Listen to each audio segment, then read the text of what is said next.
Wake up and open your eyes. It's about a demonic possession pandemic taking over the country, where half of the America is possessed by demons, but which half is possessed? Well, that depends on where you get your news from.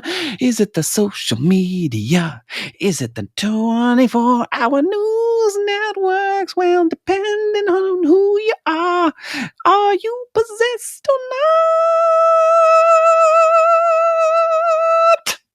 I'm going to point out up front, too, by the way. I love it. Yeah, what is everything in the middle? I'm all like... the books with the spines out is every book I've talked about on the podcast. And then it's bookended by everything I own of yours, which I'm thinking is pretty close to a complete collection. God, that pretty close. Definitely looks like a lot of stuff. That's wild, got the man. Champ books up there. Yeah. I also have that that little green like zine that you're in with. Oh yeah. Was it with Grady? Yeah, I've got that too. Just ran out of space for it, so. I mean, what an amazing problem to have, right? We're just running out of space. Where there's nothing left. You're gonna have to build a whole new shelf. I'm at that point because like I have the vertical stacks were a space, efficiency thing because I don't like vertical stacks, but when I have authors who can like fill all the way to the top, I've been doing that to make space. All the books in my podcast going on top was me buying bookends because I'm like, oh, I'll make a shelf out of nothing. So yeah, I'm just trying. I've got more bookends over here. I've got some out of view over here. So yes, I definitely need more shelves. Now you need like a panoramic kind of 360 cam or something that just like rotates around the room. Yeah, or like a secured, like a CCTV, like up in the corner. I mean, I see space on your left, my right. That's not like a door or something, is it? Well, the door is there, but like there's about probably 4 or 5 feet that I could work with for a bigger shelf. Like my printer that's like Stephen Graham Jones and the Josh Mallerman wing. Yeah, exactly. Yeah. I'm always kind of figuring out like, what do I want to go where? And then what does it mean to me? What is someone going to think it means if someone's here and not there? But one thing I did do is I've got Paul Tremblay's over here. Yeah. And then because he's buddies with Laird Barron and John Langan. Yeah. My Laird Barron is right next to that. And then my copy of The Fisherman is next to that. So oh my God. I grouped the little friend group together. That's amazing. I love that you've grouped Paul and John and Laird. But wait, has any author ever come on and been like, where am I? Why am I over there in that corner?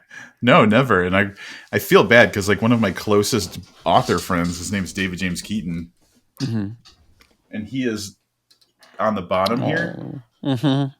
But it's because he is adjacent to a collection of other authors that I kind of group him with.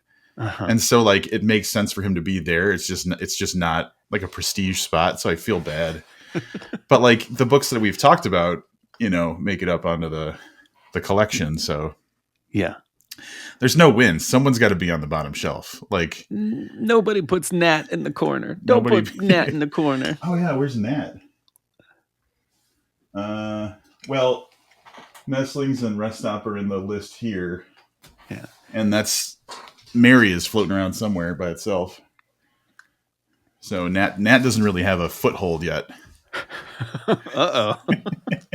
Them some fighting words. Have you read When the Wolf Comes Home? Not yet. I have a digital and they should be sending me a print of it, but I have not read it yet. It's pretty good. It's a good one. It's a good one. People really, really like it. Yeah. Well, I haven't not liked anything from him, so I think it's going to be good. But isn't that like, you're always going to get let down at some point, right? You're always going to like a writer's going to break your heart at some, like, it's inevitable. Well, I'm not saying like Nat's going to do it with When the Wolf Comes Home, but like when the bar is up here and it's like, well, you haven't let me down yet. And then it's like, inevitable that like the next one or the next one after is like the one that lets you See, but down. I'm not worried about that because like if I read a person and I like some of their stuff and I like them as a person, especially when I read something that doesn't hit for me, it's Mm-hmm. just like I give them grace. It's like, oh, that wasn't exactly like what I was looking for, but good for him good for them for trying it, for doing a thing or whatever. So Yeah. I think my approach isn't like, oh man, Stephen Graham Jones is losing it. It's more like, oh, Stephen did a weird thing that I wasn't expecting, or you know what I'm saying? It's still Yeah. positive in a way.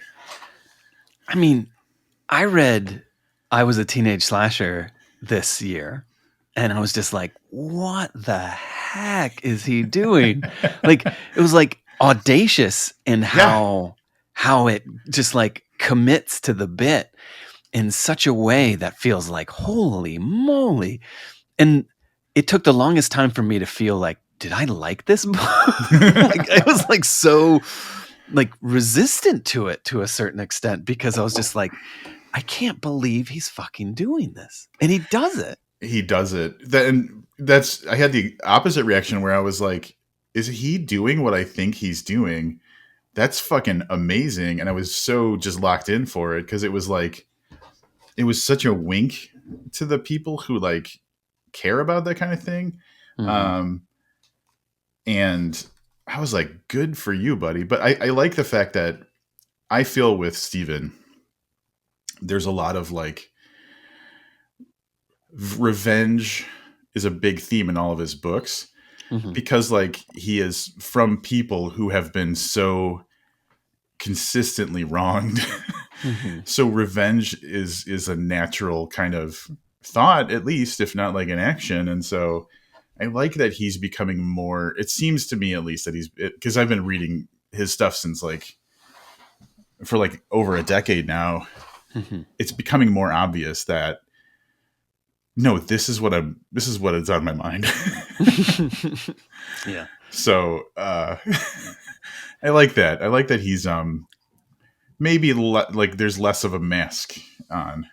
Yeah. And I could be wrong. I could be dead wrong about that, but I get a feeling that like there's a lot of like my my the thing that matters to me suffered great injustices for a great amount of time, and I have every right to be fucking angry about that. So I'm going to write a book where we go back and kill Columbus. Yeah. Yeah. Um thinking like reading him for 10 years and he's been publishing for what, like 20, 25 at this Yep. point. Yeah.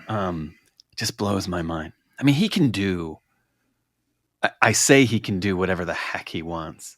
And maybe that's not true, but it feels like that's the case. And that like he can be audacious and be, and like that there is a certain faith in like, if either of us were to say, that one wasn't for me, like there's a faith that like, you'll come back for more. Like Yeah. you'll read them again. Like Yeah. I think that's a weird, uh, that's a tough one to earn. Like, Yeah. You I don't have know. to Like like I put feel in the like, hours.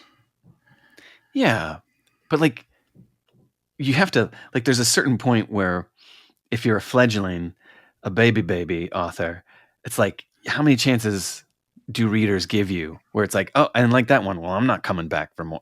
Right. Like you're done. Um, and that's like earning an audience and earning their trust and faith. So even if like you get up to bat and it's not a home run for you, the reader, uh, you'll still stay and watch the game. Yeah. Ish. I think that the problem I have with that thought is that you're taking everything on an individual basis. And so like maybe early on, there was like a small percentage of people who like kind of got what Steven was about or saw the potential or whatever. Mm-hmm. And then he had those dedicated people. And then as he continued to release stuff, that pool just got bigger, or that percentage, that piece of the pie just kind of kept getting bigger and bigger until like one book made it like, that's the pie, man. Like there was a flip. But like, I think that at least with Stephen, and maybe not with every author, but you'll have the people who are, I fucking get it. I see what you're doing. I appreciate what you're doing. Everything you do, I'm going to read it. And then like that gives them at least the option to kind of continue. But then like the next thing might catch a different audience or more of an audience or something. So maybe that's how, but that's also probably why it takes 2 decades to become the level of Stephen Graham Jones, because people are moving in and out. They're reading it and disengaging, or reading it and then continuing to engage. So, yeah. I mean, how many times do you get to bat? Like, I mean, Stephen Graham Jones has been up to bat for years, for decades, and he's a good batter. Like he's a like whether you're watching the game or not, like he'll hit a home run. But I just feel like how lucky, like, oh, I fucked that one up, guys. Well, maybe next time. Right. How many next times are you going to get before the industry, the publishers, the editors, they're just like, nope. Like, I agree. Yeah. Well, and Paul Tremblay's a good example of that with, before Head Full of Ghosts got put out, his couple of books before that did not sell well. And so everybody was already turning their backs, and it took like someone really believing in it and fighting for it to make Head Full of Ghosts happen. And it's like, look at it now. Who would not publish Head Full of Ghosts? Yeah. So, but I was listening to David Sedaris on a podcast today, and he said something like, I had never heard it kind of put this way, but he said something to the effect of, I never made the mistake of confusing writing with publishing. And I was like, huh. So he never wrote to be published. He wrote to write, and then tried to publish the stuff that he had written. And I think that that's kind of the perspective he had, was like, I'm going to write this because I'm writing it. And then separately, this publishing aspect is a whole different thing. And I think the people who maybe it's not a good thing to write to be published, or maybe it is. It's inscrutable, but I really liked that line. Yeah. Yeah. So easy to say it when you're David Sedaris. When you're David Sedaris, it is pretty easy to say. Yeah. I don't write to publish. I publish to write. What is that Benjamin Franklin quote that it's like, live to eat, don't eat to live, or something like eat to live, not live to eat. Like some kind of, like, I heard it in Ravenous at one point, and I was like, but that's, I mean, that's fine when you have plenty of food. Yeah. Yeah. I wouldn't mind sitting at David Sedaris' table and having some of I'll have what he's having. Which you gave him a much more deep and regal voice than he really has. He's kind of like high pitched, and he's got an interesting lilty high pitched voice. But I thought there was some wisdom in that, maybe. Like, well, here's the thing: I've been podcasting to podcast for like 12 or 13 years, and I haven't gotten like a huge amount of money for it, or some sort of sponsorship or something. So, but you're getting work out of it. Work begetting work. Work's begetting work.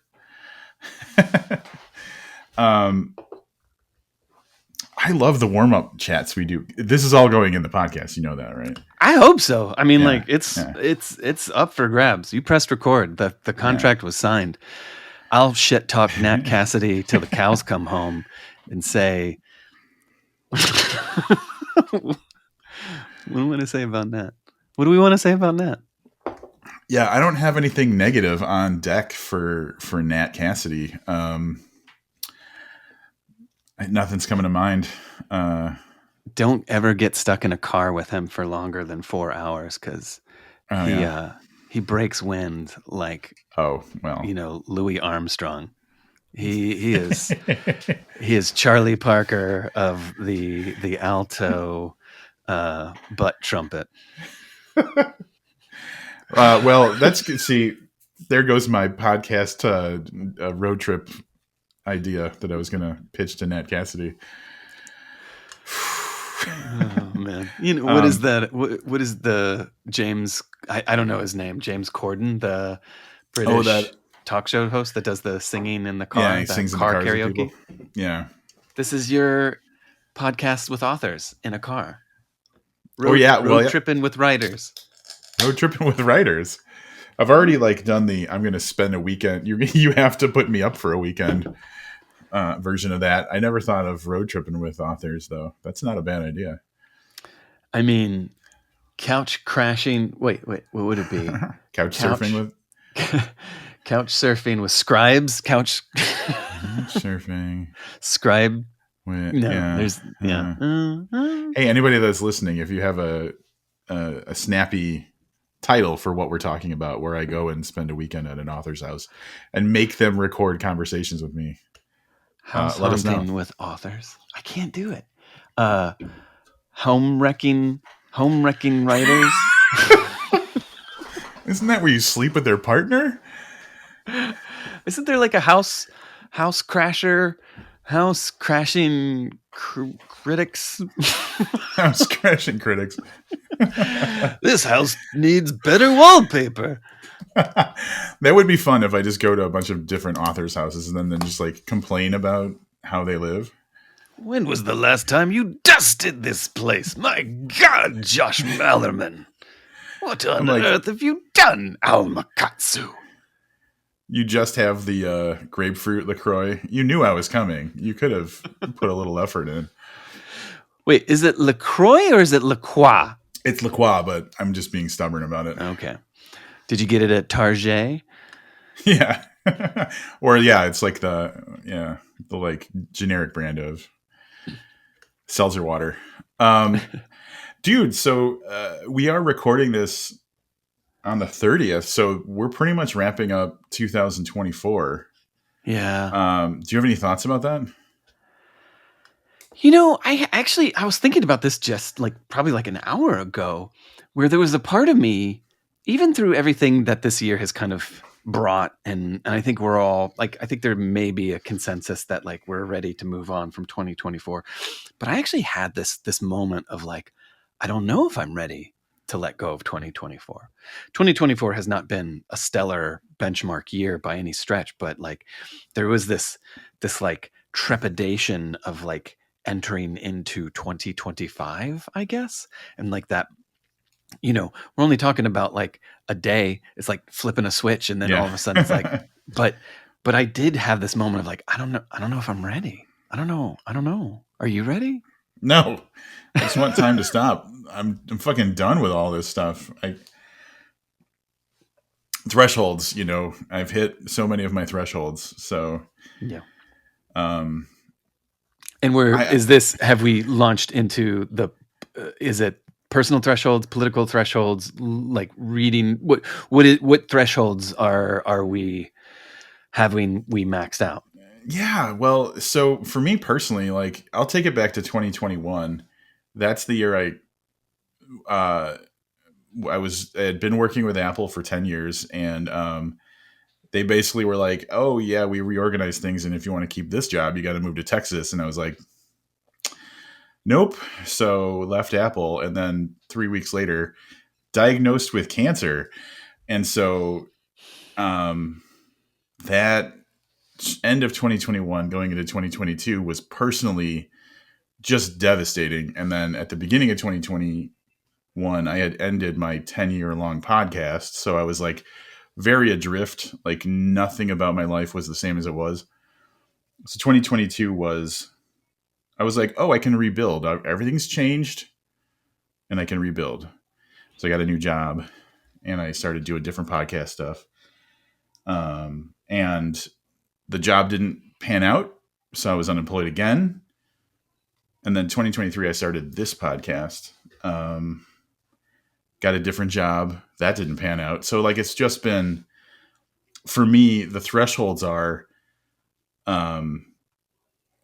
going through that up and down of having stable work and, having debt that I need to take care of and making sure that I'm not a dead person from cancer. And so, and on top of all that is the political stuff. And so I stupidly gave myself permission to be hopeful, in November and October, especially when we did that scare up the vote thing. I was like, how could this go wrong? And so for me, I've been telling people, I think that the whole world just needs and I didn't even mention the pandemic. Jesus Christ. Try having cancer during a pandemic. And so my whole thing is, if I can just have a solid 2, maybe 3 years where nothing happens, that would be the happiest I could be. Just give me a normal day-to-day existence. Nothing awesome happens. Nothing terrible happens. Just stability. Yeah. You brought it up, so I'm going to ask this question and you tell me if it's a no-no, but are you in a kind of annual diagnosis with the cancer? Is it we're in the clear and you get a checkup and they tell you how it's going, or? That's a very good question. So, my next appointment with my oncologist is the middle of January. And so that appointment, as long as everything still looks good, will be 3 years, clear, whatever you say. 2 years is the real important first benchmark. And then 5 years is the next one. So in a few weeks, I'll be, knock on wood, 3 years clear. Okay. But the between the 2 and the 5 is a bit of a gray area of coasting to the 5-year mark. Yeah, it's just you're still vigilant, but it's not a looming threat. You just still are just paying a lot of attention just to make sure that everything is actually okay. Yeah. Well, Rob, what the fuck are you doing talking to me, man? You could be you got this podcast and I know you're talking to some fun authors, but yeah, sweet Jesus. I don't want to be glib, but if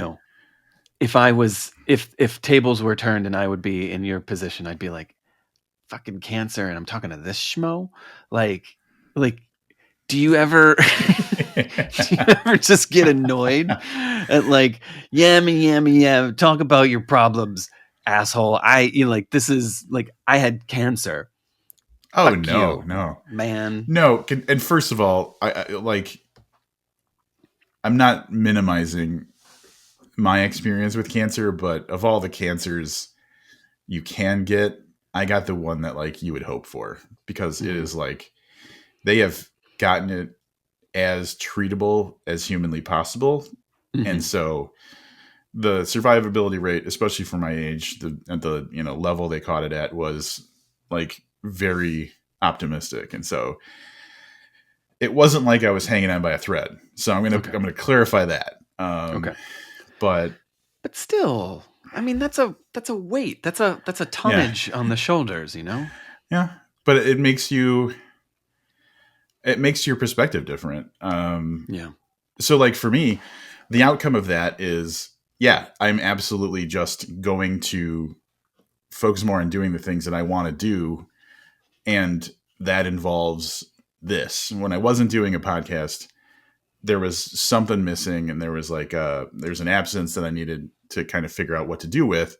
And that's what this is. And so you're a part of that, buddy. You are a part of the thing that I want to do, because I realize how valuable life is. Yeah. Well, now I have to be really on par. I have to bring my A game, because I cancer guilted you. You cancer guilt warm. All of your author guests. I'm laughing at this. I hope you're laughing at this. I hope someone listening is laughing into this. God, Clay is such an asshole. Why is he I never knew that he was that much of a dick. Well, if there was one thing I would say about you, and this is something that's come up in multiple conversations that we've had, is you have kind of I think a diminished understanding of where you fit into the community, because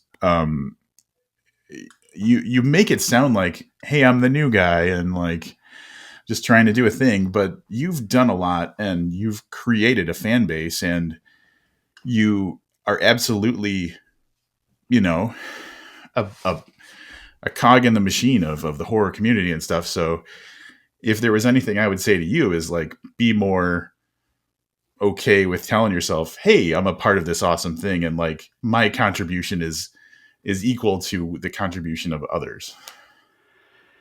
That is really nice to hear, and I appreciate that. And I am acknowledging that I heard you. The receipt has like I have, but it's like, I mean, what am I gonna fucking say? I feel like I don't know.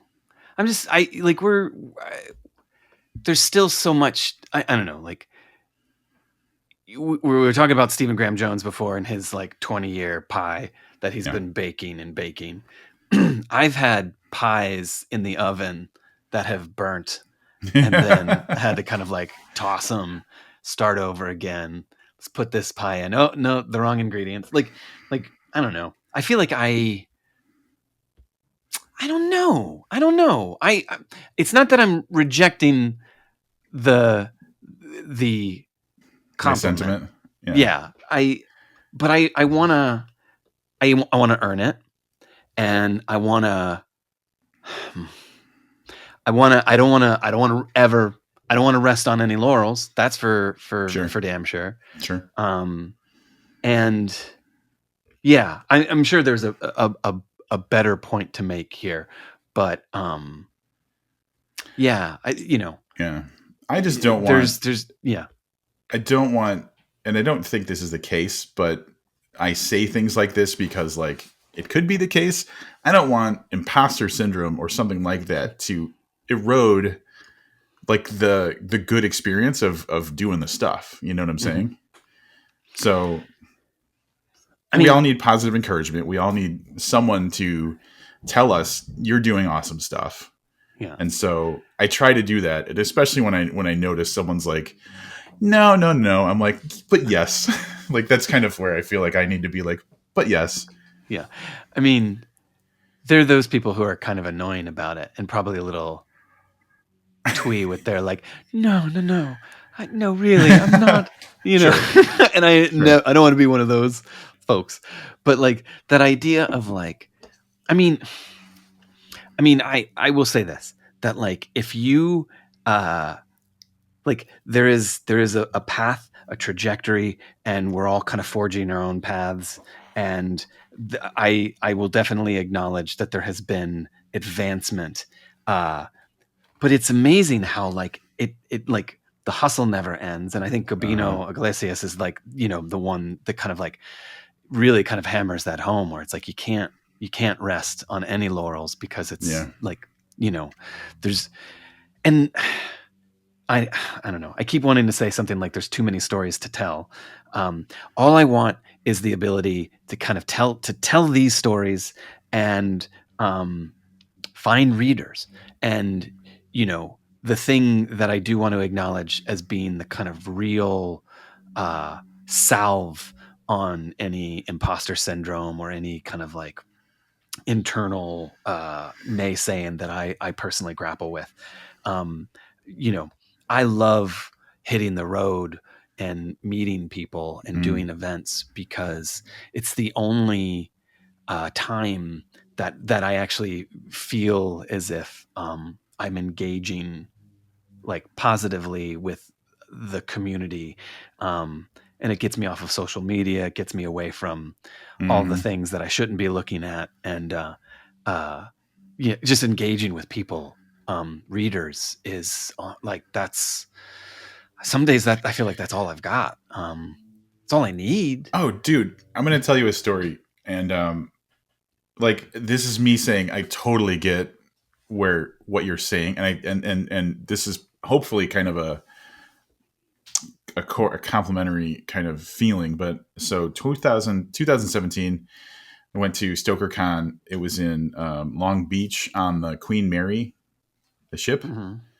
And, there's a bunch of people there. I was there as my old podcast, and we had arranged to like interview a ton of people, like talk to Ellen Datlow and F. Paul Wilson and just like a whole bunch of like, that's where I first met Becky Spratford. So it was a great trip. But I always felt like I'm just a guy who does a podcast where I review books. So I'm kind of like on the outside of this whole thing. Mm-hmm. And I'm hanging out with some friends, and I had just finished interviewing somebody, and Stephen Graham Jones walks by. So like we just chat him up a little bit, and he's like, "Oh yeah, I'm about to go do this panel." And then Chuck Wendig walks up, and he's like, "Oh, I'm on the panel with Stephen." And they're like, "Yeah, we don't know where the room is." And it was the room I was just in. So I was like, "Oh, I'll just show you guys. I was just there." And so I'm walking down the hall. It's me and Chuck Wendig and Stephen Graham Jones. And my old podcast was called Booked. And like, we're just walking down this hallway. There's just tons of book nerds going everywhere. And the three of us walking down the hall, and someone yells, "I love Booked." And in my mind, I was like, of the three of us, I'm the one that they shouted at. So to this day, like I coast on that feeling of someone saw me, recognized me, thought about the thing I do, and then validated by saying something about it. And yeah, I will just live on the energy of that type of thing so long, because it's you don't get it a lot. So I totally understand that when someone comes up to you and says something about the thing you do, it's so much more valuable than just, a tweet or whatever. Yeah. Or even just being there. Like, being in the atmosphere, being in the midst of everyone. Like, even if you're not the focal point, like just having the ability to be like, I'm around human beings.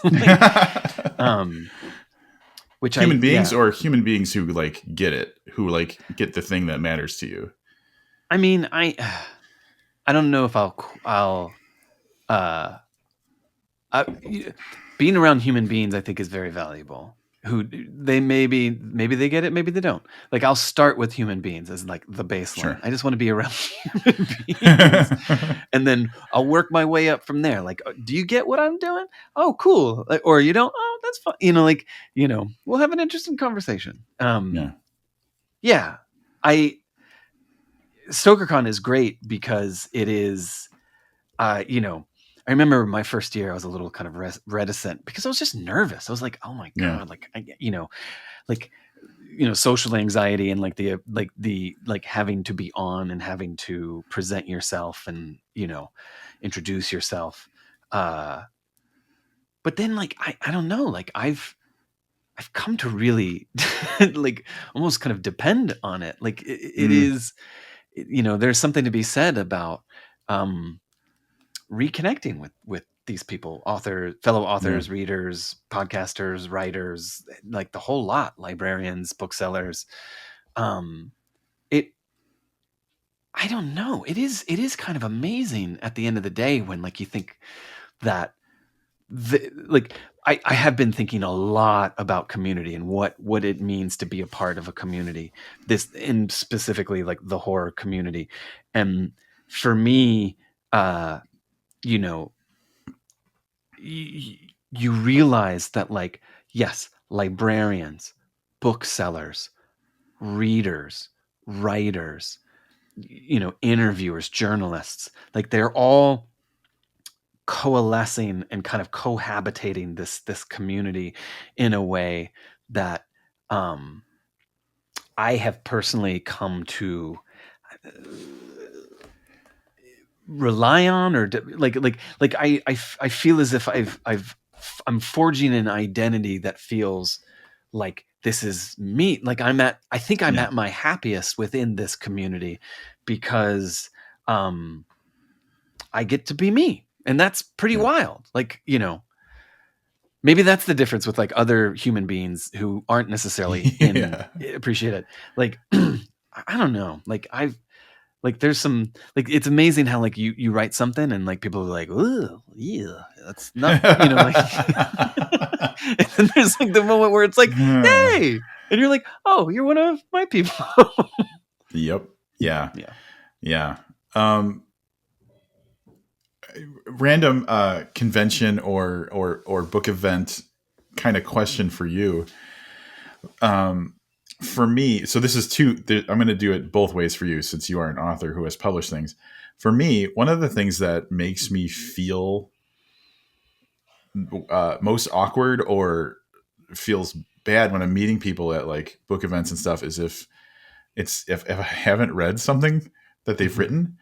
And so to me, it's like, I'm like, oh, I let this person down because I didn't take the time to read their thing.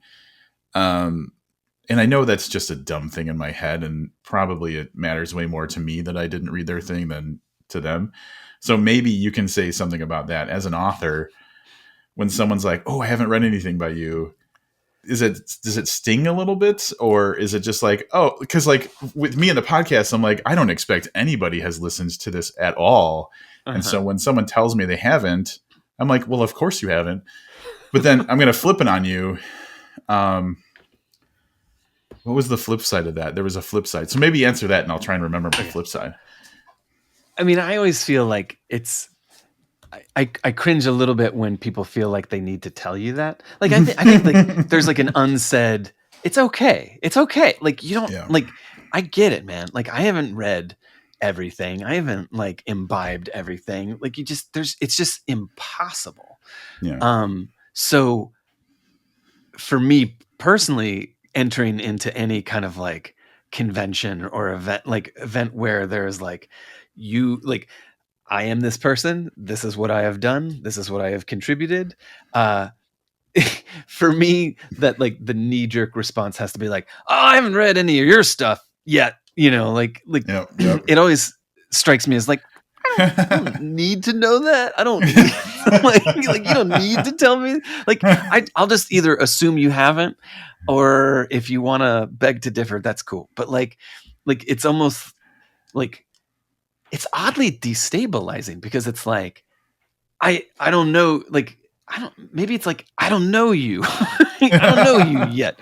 What's your deal, man? Right. Well, do you feel like then you have to like prove, like, is there any like if I'm like, I've never read anything by you, do you feel like you have to make it sound like it's worth it to read you, or are you just like, I just want to disengage from this?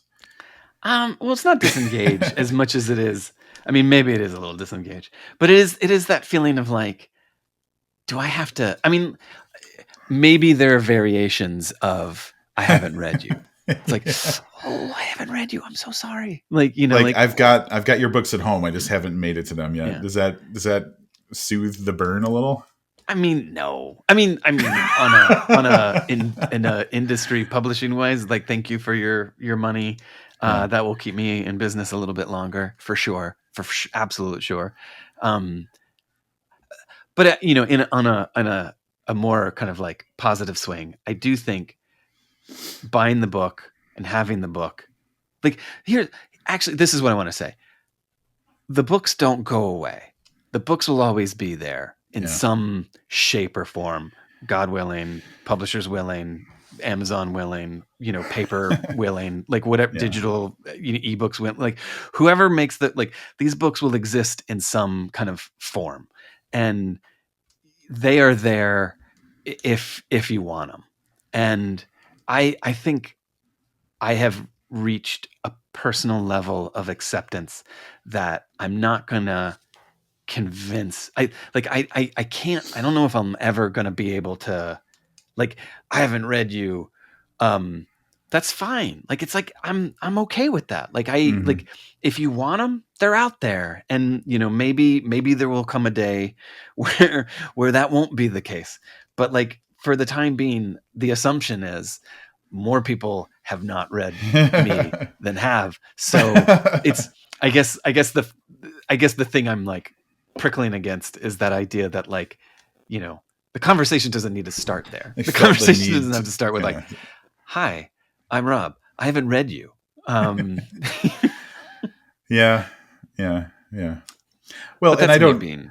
I don't put that out there. Like, when I'm talking to an author, I just use as the totality of my knowledge of their body of work and who they are and everything to have a good conversation with them.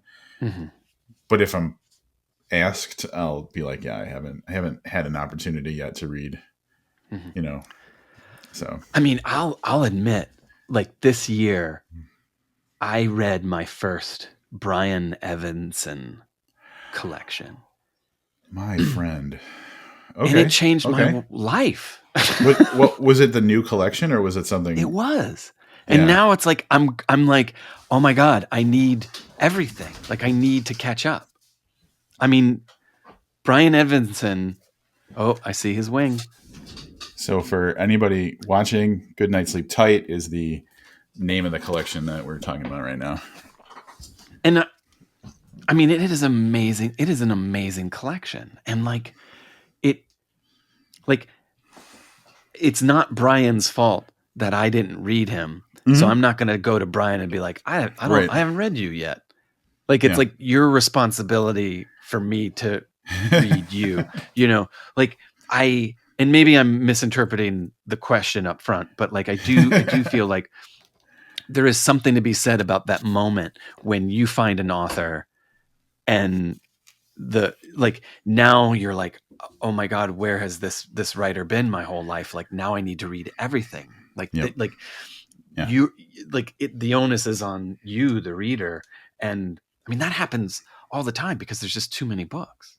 Yeah. And there's no roadmap to discovery. Like it's not like you have to read this person before you read this person before you read this person. It's like it's whatever happens. And honestly, it's like whatever makes you want to read more is the right kind of path, I guess. Like Yeah. whatever gets you to be like, fuck, I need to get more. I need to expand my reading. So yeah, like I would never be like, how dare you not have read Evanson already? I mean, But like now I'm that you doing that to have, myself. you're gonna just fall in a rabbit hole. That man can write literally anything, Mm. and it could be as disturbing as humanly possible, and you'll still be like, wow, I am impressed. Yeah. I loved it. I loved it. I mean, like, yeah. Yeah. I mean, I do think there's something to be said about that really beautiful moment when you read an author for the first time, and it is an BCAD sort of scenario where you're like, I now live in a world where I have experienced this author, Yeah. and who was I before and who am I now? Yep. And the joy, the kind of freedom and the privilege of being able to say, this author has a very robust back catalog, um, that Brian Evanson does in fact have. And like Right. now it is my joy Yep. to dive in. I got let in on a secret that the rest of the world already knew. And it was just because I had Not my the head up rest of my the world, ass. but yeah. Yeah, But then you get to share maybe that with other people as well. Like totally. I have a lot of feeling of the person who um so Stephen Graham, we'll just go back to Stephen Graham Jones or Paul Tremblay. I've known Paul since 2011, well before Head Full of Ghosts came out. And so along the way, like knowing Paul and reading his work and loving his work and believing in it, being able to recommend it to people and see that change Mm-hmm. is such a good feeling. Like, oh, you've told me XYZ, and that makes me think that reading a Paul Tremblay book is going to be a good experience for you. And now I'm setting you on your path, and then I can see your reaction, and I can see that like that little spark turn into a fire. That is an awesome feeling to have. Yeah, I think I was fortunate enough to sense that with Rachel Harrison, Oh, yeah. and maybe Nat as well, Nat Cassidy. Um, Eric, like I'm just trying to think of like who are all the people that I've seen that I either knew before a certain wave, like a maelstrom kind of took over. Yeah. I didn't know Eric LaRocca until a little while later. So like I Before his knew the viral hype. moment. Yeah. Yeah, like I Or was. after his viral moment, I meant. Sorry. Yeah. um and but Rachel I had met during the return. It was just because we were, by circumstance of like being on a panel together and, doing some events together Yeah. before anybody was really paying attention. And like her ascent seems so swift Yeah. and like, Yep. it's like skyrocketing, that you can kind of note it. Like, I personally feel, and I hope she would be okay with this, but like, there's like this certain like slight vibe of like, I knew her when. Oh yeah, like you were a ground floor fan. Like, yeah, absolutely. I feel that way about Josh Mallerman because I got to interview him months after Bird Box came out. God. And so I've known him since 2014, the year that Bird Box came out. So pre, you know, that becoming a sensation as a book, Yeah. well before that became a movie. And so to see that star ascend, it was like I always kind of knew it would, but like seeing seeing the things that have happened for him, yeah, I've kind of got a feeling for him with that. Yeah. But Rachel, I will validate your thoughts. Everything I've read of hers is really, really, really good. Yeah. Really, really good. God, it's, thinking about Josh Mallerman, like, I mean, I was not there. And I remember people being like, have you heard of this book? Yeah. And it was before the movie. There was like an initial groundswell of word of Yes. mouth. And it felt kind of pre-internetiness. Like it wasn't like, maybe the internet was going, but it didn't seem like, It I wasn't don't like a know what social viral media was. viral thing. It wasn't. Yeah. It was like more of like people in book clubs and like librarians. It was the readers were telling the readers, I feel like, with that one. Yeah. And I remember people saying like, you got to read this book. This is a wild book. And I was like, okay. And like that's also a really wild feeling to like read a book from some unquantified source. Like who was Josh Mallerman at that point? Like they're like, oh, he was like, I was such a shit too. Like I was like, oh, he's in a band, he's a musician. Like, yeah, he's Yep. gonna write this horror novel. Like, like I was like, I think I was like mentally discrediting it before I even started it because I was like, where's this hype coming from? Where's this word of mouth coming from? And then I read it and I was just laid bare. I was like humbled by it. It was Yeah. just like, this is an awe-inspiring experience. Like I Yeah. loved that book. Yep. Um, and it's so rare to get that feeling of like coming Yeah. to a book organically, naturally, and and you know being kind of cracked open by it, I guess. Yeah. I agree. And like we could probably spend hours talking about all the people who are examples of that. Like, yeah, like my first time reading Brian Evanson, that was a real eye opener for me. Like people can do this. And I know that like that's a lot, that's like a point for a lot of writers where it's like, I can't tell you how many people when I was first starting podcasting in the early 2010s where they were like, oh, I never wanted to be a writer until I read Chuck Palahniuk and then realized, oh, you can write that way. And so, where was I going with that? Anyway, um, yeah, it is cool to see that type of thing where it changes your idea of what a book could be Yeah, in a way. yeah, I will put in a plug, and I did for my my horror preview episode with Becky and Emily. I think one of the big books that I'll be talking about for 2025 is The Staircase in the Woods by Chuck Wendig. yeah. That's a good one, man. Did you read it? Oh yeah, yeah. He can you confirm because like they neither of them had read it, so that I haven't really talked to someone who's read it before. But my I walked away thinking like, how did he do everything? Right? Because it's not just the creepypasta staircase thing. It's like so much bigger, but it Yeah, works and it fits and it paces well and the characters and like he didn't miss any part of creating that story, but he packed so much in. yeah.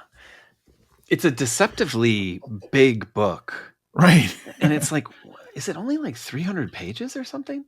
Like It's there's 400, I think, pretty much solidly it's 400. 400. Yeah. Okay, well that's good. Like But that's there's like a half a density. Chuck Wendig book. Exactly. But I mean, that's Chuck Wendig for you. Like I think he is such a macro thinker. Like his scale and scope of story is just so all encompassing that Yeah. even when, because like I think you could argue that Staircase is like a smaller book. It's like a more intimate book, and like the scale is smaller. And yet, even then, even so, that book is so big and so massive in its story. It kind of busts at the seams. Like it bursts out at you. And to quote the sadly underappreciated Marcy Playground song "Coming Up From Behind," it's an avalanche packed in a snowball. mm-hmm.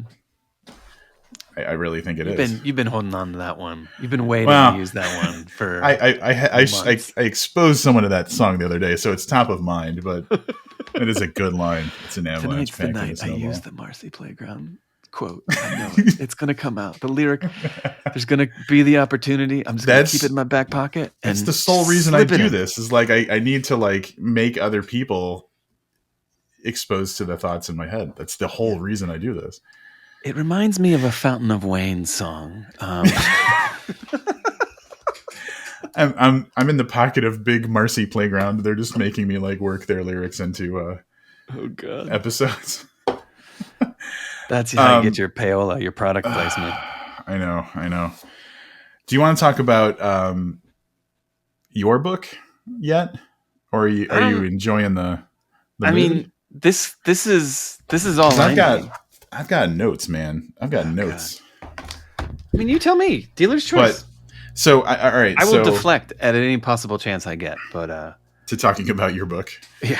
Well, I think that I haven't heard you because I've heard you on a few podcasts now, where your book comes up, and I haven't heard this angle on part of it, and so I'm hoping this is an original angle. But I was thinking about the whole kind of idea, and this is I'm going to start with this interesting point. When I pitch this book to people, I really play up the fake Fox News brainwashing people thing, and I don't touch on the fact that like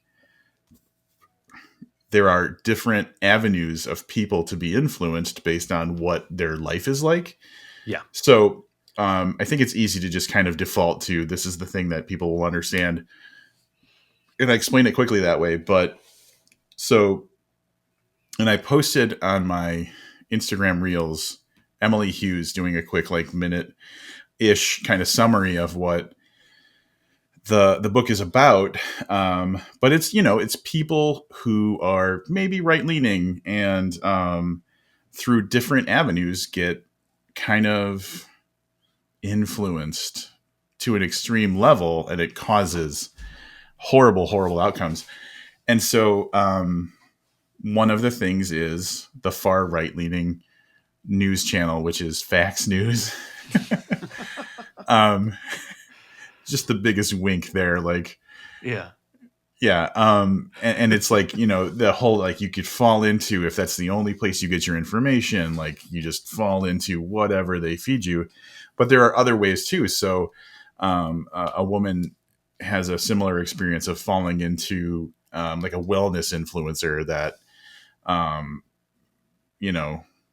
does a similar thing, kind of programs them to feel or think a certain thing.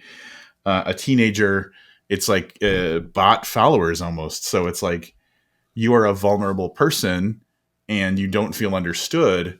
So these bots or whatever they are make you feel understood and kind of influence the way you feel. And then for a younger kid, it's a viral song that's not Baby Shark. However, could be, it makes me think of that a little bit. And so there's these 4 different ways that the people are influenced into the behavior that happens. That's the book. And I was thinking about the not Baby Shark. So it's Baby Ghost? Baby Ghost. And then just boo, boo, boo, boo, boo. Baby ghost boo boo boo boo boo. Baby ghost boo boo boo boo boo boo. Baby ghost boo boo boo boo boo boo. Baby ghost boo. And so the thing about that is like that's a real life thing where like a kid will like latch onto something and then just over and over repeat it ad nauseum.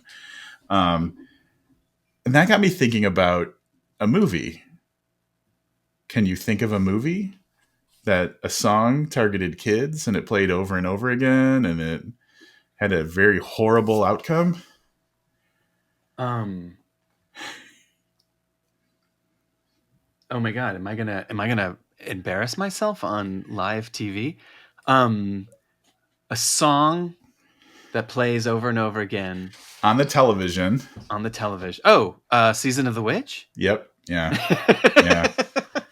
I should have said that originally. I didn't say on the television, but that got me thinking of that because, Yeah. like, I mean, there's no like stealing part of Stonehenge and like doing all this weird Irish evil stuff or whatever. Yeah. But yeah, like the whole thing with that, mostly because of like the end of that movie where the guy finally figures out what's causing this, and he's like desperately calling to tell them to stop playing the commercials because he's like, shut it off, shut it off, shut it off. And that like that desperation to like stop the havoc that is about to happen was, if you ask me, that's the whole movie.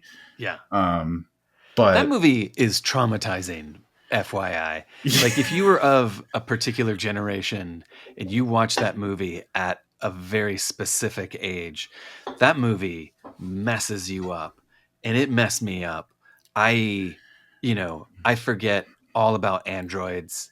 I forget yeah, all about, I mean, it really truly boils down to those two scenes of the kid wearing the mask and watching the TV and yeah, the end.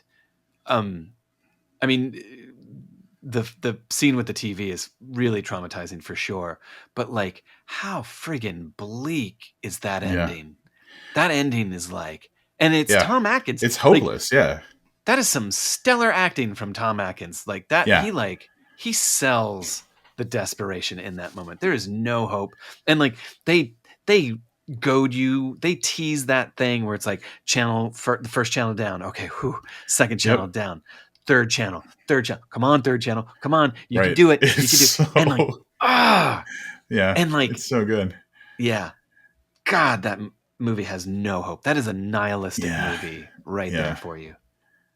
right. Because you see, like, it tells you, it shows you how awful things. Because like they're like replacing people with these weird robot things, and like you see the evil machinations of everything. So you see, like you said, the scene with the TV and everything. You know what's gonna happen, Yeah. and they just won't not let it happen. Like they, you know what I'm saying? They just keep stringing you along, like you said. It's so fucking evil, I I love underappreciated. it. I Yeah, love that movie. I take it as a whole, it's not a great movie, but like it's a movie with ideas, yeah, and it is a big swing, and I appreciate Season of the Witch yeah, so much. And it had everything going against it. Like there was no way people were going to go for it. But they tried, and it is a valiant attempt, and I applaud them wholeheartedly for going big, and then they yeah. went home. They definitely went home, but it's because. So what if that had been the first movie in the series? Because it was supposed to be anthological. So like, what if Yeah. that was movie one, and then Michael Myers? Wait, Halloween, Michael Myers. Yeah. What if that came later?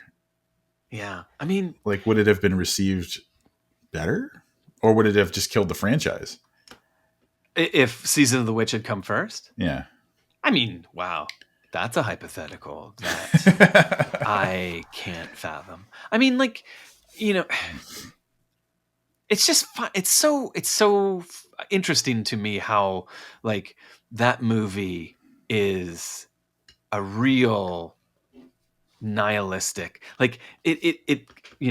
I- say what you will about the fandom rejecting it because they wanted Michael Myers. And I know Right. that that's kind of like the explanation that's always given about Mm-hmm. why that, Season of the Witch was not a success. But I would posit, and I have nothing to back this up with, but I wonder if the real reason is Season of the Witch is such a nihilistic movie. It offers no hope. There is zero hope in that movie. And Yeah. like, and like I've been really struggling with this on a personal level of like finding hope within horror and wanting to write hope within horror and finding empathy in these kind of horrific situations. And Tananarive Due kind of said that the pursuit, that like the struggle is the hope, that like you got to Yes. keep fighting, like fight and live for another day. Like that might be the only hope we have, but that's still hope. And I get that. So maybe Tom Atkins screaming into the phone, begging them to turn it off is like, that's the hope. But that movie to me has zero Well, hope, no yeah, hope. the good guy loses. The idea, like the implication, is the good guy loses. Yeah. Um, Oh, it is heavily implied. but I mean, I think that there's something to that. And underneath, you can't see it, but underneath my list of characters there, the first note I have is titled "Empathy" for your book, and for different reasons. So, first of all, easily a heavy third of the book is from the perspective of these ostensibly right leaning characters, the people who like on a surface level we shouldn't like, Mm-hmm. they're the people who are turned because they're whatever, like they're the right leaning people, and you write from their perspective, so you have to get in their heads and get into their hearts. So from the perspective of you being the author, my thought is, and maybe this is because I try to be very empathetic, did writing someone who watches a ton of Fax News make you feel closer to them than maybe you did before? Like, was there more of an understanding or a connection or like a, you know what I'm saying? Yeah. I mean, I'm going to be completely transparent and frank and say, for me, I grew up in a familial environment down south, that, while not kind of like a one-to-one correlative to what's in the book, was definitely parallel to it. So my extended family is ostensibly right leaning, and I grew up in the Reagan '80s, so it was kind of a lush time for conservatism. It was their And time, yeah. yeah, and I wasn't kind of aware of my own political identity, growing up in the suburbs of Richmond, Virginia, for quite some time. And I have a very loving family and a very caring family, um, and this is just what their kind of political affiliations were. Um, and of course, it wasn't until probably like maybe middle school, but more like high school, definitely college, where like I started to kind of expand my understanding of the world at large, and um, I started to kind of become my own kind of political being, choosing my own identity. But for the most part, growing up, it wasn't a thing.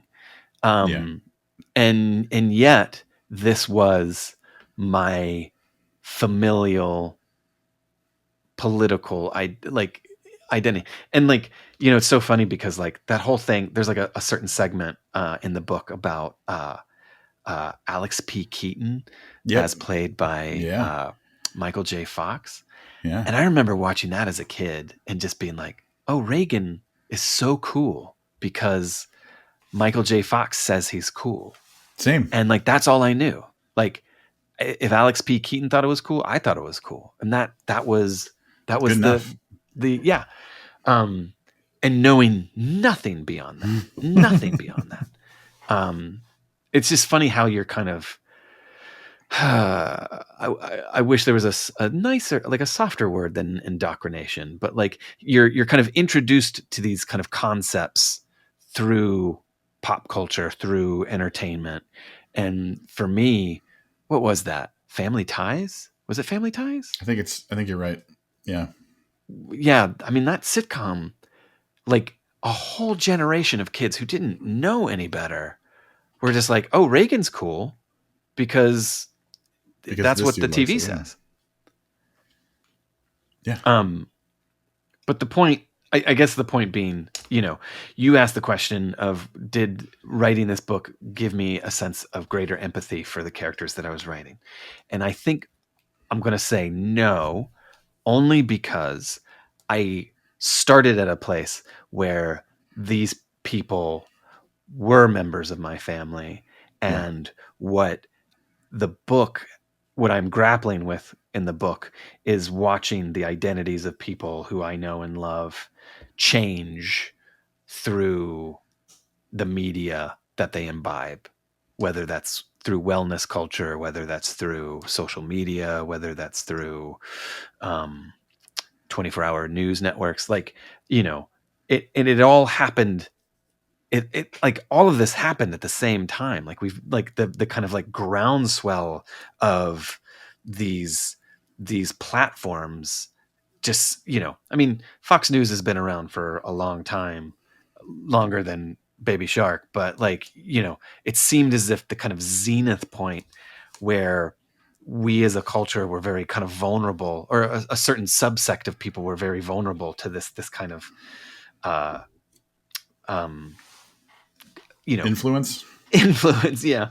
I mean, like, it's there, like social media influencers. Like, it's so amazing how, like, the whole point is that, like, you're pushing people, you're nudging people towards something new, something different. And whether that's buying something, whether that's believing in something different, like it, like I am an ambassador for your change. And so, I am struggling with the notion of empathy within this book.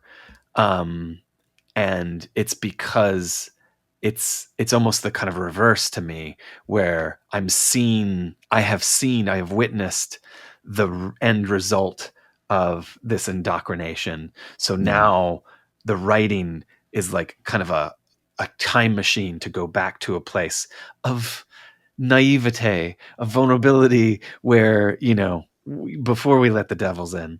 And so you kind of watch them succumb to this thing. Well, I'll share. This is something that I haven't shared publicly before. My previous podcast was called Booked, and I had a co-host. And the primary reason I chose to stop doing that podcast was because I could no longer, like, in good conscience, affiliate myself with like some of the beliefs and things that were being said and stuff like that. And so, yeah, like I did that podcast for 10 years with someone. Wow. And at the beginning of that podcast, if you asked me if they were Democrat or Republican, maybe I would have said Republican a little, but it probably wouldn't have been a thought that entered my mind. It was such a non-issue. But by the end, just the conversations and the things that were said. And I had someone privately tell me, like, you are supporting a racist and things like that. And like, I had to have a moment where I was like, how did I not see what is so clear to other people? And it's because I had that foundational relationship that was apolitical. Mm-hmm. And then it was like centered on a love of books and conversation about books and stuff like that, that I think that was such a like a necessary part of my life, that it wasn't in my best interest to think about the troubling things until like I just couldn't not think about them anymore. And so, yeah, there was a point where I was like, I cannot do this Yeah. anymore. And a lot of it is I just can't be a part of having these conversations and doing things with someone who thinks this way. And so that I don't talk to him anymore. Yeah. And that was a really weird time because it was like when I was recovering from cancer that he just kind of cut ties. And so that was kind of like an insult or an injury on top of everything else. But yeah, I for me, it was, I didn't see the change until way after other people saw the change. Yeah. Um, and it is like, it's really sad because I feel like there was something built there that was very good and Yeah. something else became more important. Um, Yeah. so I I also want to say, um, uh, I don't want to feel as if this is all focused on the right, and that, I think the book kind of chooses this aperture into the story that picks the lowest hanging fruit first. yeah, And I think Fox News is the lowest. It's the most immediate kind of like, because I think it is a thing that we've all kind of witnessed and observed and kind of talked about.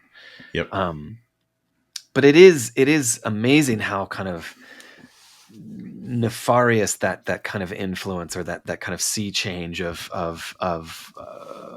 political belief, or just belief systems in general, like how it doesn't need to be Fox News. It doesn't need to be something as stark as this is right versus like I think like it has wheedled its way into so many other platforms, like yep, baby ghosts and wellness culture, that like what is the most unnerving to me is when it's something that kind of takes root through seemingly innocuous apolitical means, yeah, where it's like, I follow this wellness guru and she's telling me these amazing things that I can do for my body and my chakra, and maybe I shouldn't get vaxxed. And yep, like the power of thought and the power of like you know an idea just kind of coercing and pushing people. It's terrifying. yeah, Right wing news, so easy. It's like, yeah, we get it. Like it's there. yep, Like, yep, you know, but it's the like, like I remember reading like one of the kind of threads with the whole kind of Twitter bots. Um, I I was really kind of obsessed for a while with this idea of you know um, recruitment through social media, that like hmm, terrorist cells were selecting and recruiting and indoctrinating teens, primarily young women, girls, through their social media. yeah, And like, you know, they would live in France, they would live in the States, they would live in the Midwest, like they would live anywhere and everywhere. But there was always the like, oh, it's that one white girl who was in the suburbs who suddenly is a terrorist now. And like that's the kind of like the pearl clutching story that kind of got like splashed across the news. yeah, Um, but like that story, and like just it blows my mind that like you could be someone from a place of privilege, a place of security, a place of ostensibly of happiness, and and still there is this way in yeah, that like you know parents aren't looking and they're not aware, and like Yep. how it just like, and I mean, I have kids, and like Yeah. that fucking Baby Shark song was going off in this house for years, and it like Yep. Yeah. drove us wild, mad. But the algorithms, like YouTube is so insanely nefarious, where it's like, Yes. you like this? Well, how about this? Do Right. you want to get to this? You And like toy unboxings. Like 2 months from now, you're going to be, getting into a cult or whatever. Yeah. yeah, but isn't that wild? Like that's like, I'm sorry, but like fuck this book, fuck this fucking book, because it's like the book is like, it's like it puts on a Halloween mask and says, "Oh, it's demons, whoa," But you just don't need that. Like you just don't, like, this book could be the most photorealistic portrayal of American culture right now, and it would be fucking more terrifying, because Yeah. we don't need the sugarcoating of a metaphor of monsters, of demons. That's just to make the pill go down. But like, you want real horror, Yeah. just watch, watch the kids succumb to the algorithm, watch the Yeah. housewife succumb to wellness culture, watch the like it's just gonna Yep. happen. It's So happening. that leads me to kind of my next thought about it, is that there's the ubiquity of I don't want to say maybe the threat of being influenced, the threat of being controlled in a way. Yeah. And then, and so like at the core of it for me, and this is something that I've been thinking about in general, but I think could apply to this story specifically, is the idea of othering. So like, Mhm. is it like I'm right, you're wrong, we're good, they're bad? I think that there's a theme of, with exception maybe of the children's thing, there's a theme of othering in how people are caught up in the hype of a thing Mhm. in the book. And so I've always kind of thought you can boil down so much conflict into I'm better, you're worse. I'm Mhm. good, you're bad. When I think of you as something different than me, it's easier to do terrible things to you. And so, is there any of that going on, like with Hmm. your thought process in making this story? Because it kind of felt like it's easy to kind of plug that idea in there. Yeah, absolutely. I mean, you know, in theory, we're following the dude we stick around with the most is this guy Noah Fairchild, and he is a 40 something left leaning uh white cis male family guy who lives in a very liberal, you know, Brooklyn neighborhood.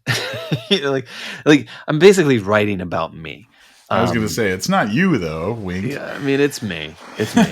Um and I think that like the what the book takes Noah to task for is this idea of him feeling that he's better than his family, that he's like Yeah. somehow superior to the rest of his clan, his brother, his parents, like, that by looking down at them, by doing that othering that you're suggesting, he has placed himself in his own kind of vulnerable position where, like, when the apocalypse happens and the shit hits the fan and everything kind of goes to hell, he is the least prepared to handle any of this. He Mm-hmm. is not like the meek shall not inherit the earth. Like like Yeah.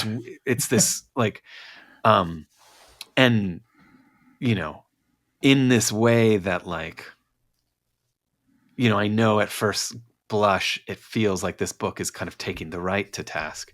I want to believe, I hope that people are also mindful that the book takes that kind of soft skinned kind of, the like, uh the looking down, with a tilted chin at those who may have different, political viewpoints than I, than like it's Yeah.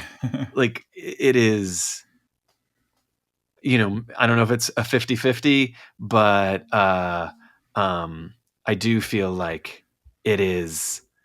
There is something to be said of like that othering that you're talking about. Like my sense of othering is just it's fracturing, it's fragmenting. That like Yeah.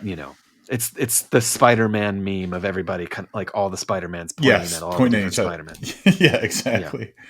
So I'll tell you a story of that kind of like the left being no better than the right thing that I can think of. In a previous relationship a long time ago, someone I dated, very, very like passionately and probably in a way misguidedly, very, very left leaning, very progressive, very liberal. We were at a Walmart one time because we lived in fucking southern Vermont and there wasn't a lot of places to go. So like the Walmart was the place you could go into. And, she had very strong negative feelings about Walmart, which say what you will about Walmart one way or another. For some people, Walmart is like, it's this or nothing. So I'm yeah, not going to judge. But so we're in this Walmart and she starts like just kind of like messing up these displays and moving things around and stuff. She's like, fuck Walmart. And I'm like, do you know the only person that this is going to impact is the person they're paying like minimum wage to stock these shelves? Like, you're not hurting Walmart. You're yeah, making more work for like the people who are trying to earn a living. yeah, And like, it was that misguided just hate for an idea that made her do this dumb shit. And I was like, do you not see how wrong you are about this? And it was yeah, really like, it was really upsetting for me because like, I get it. I see what you think, but you're not hurting the people you think you're hurting. yeah, yeah. I don't know. I have no answers. Um, and the book has no answers. And I feel like we're at a place where that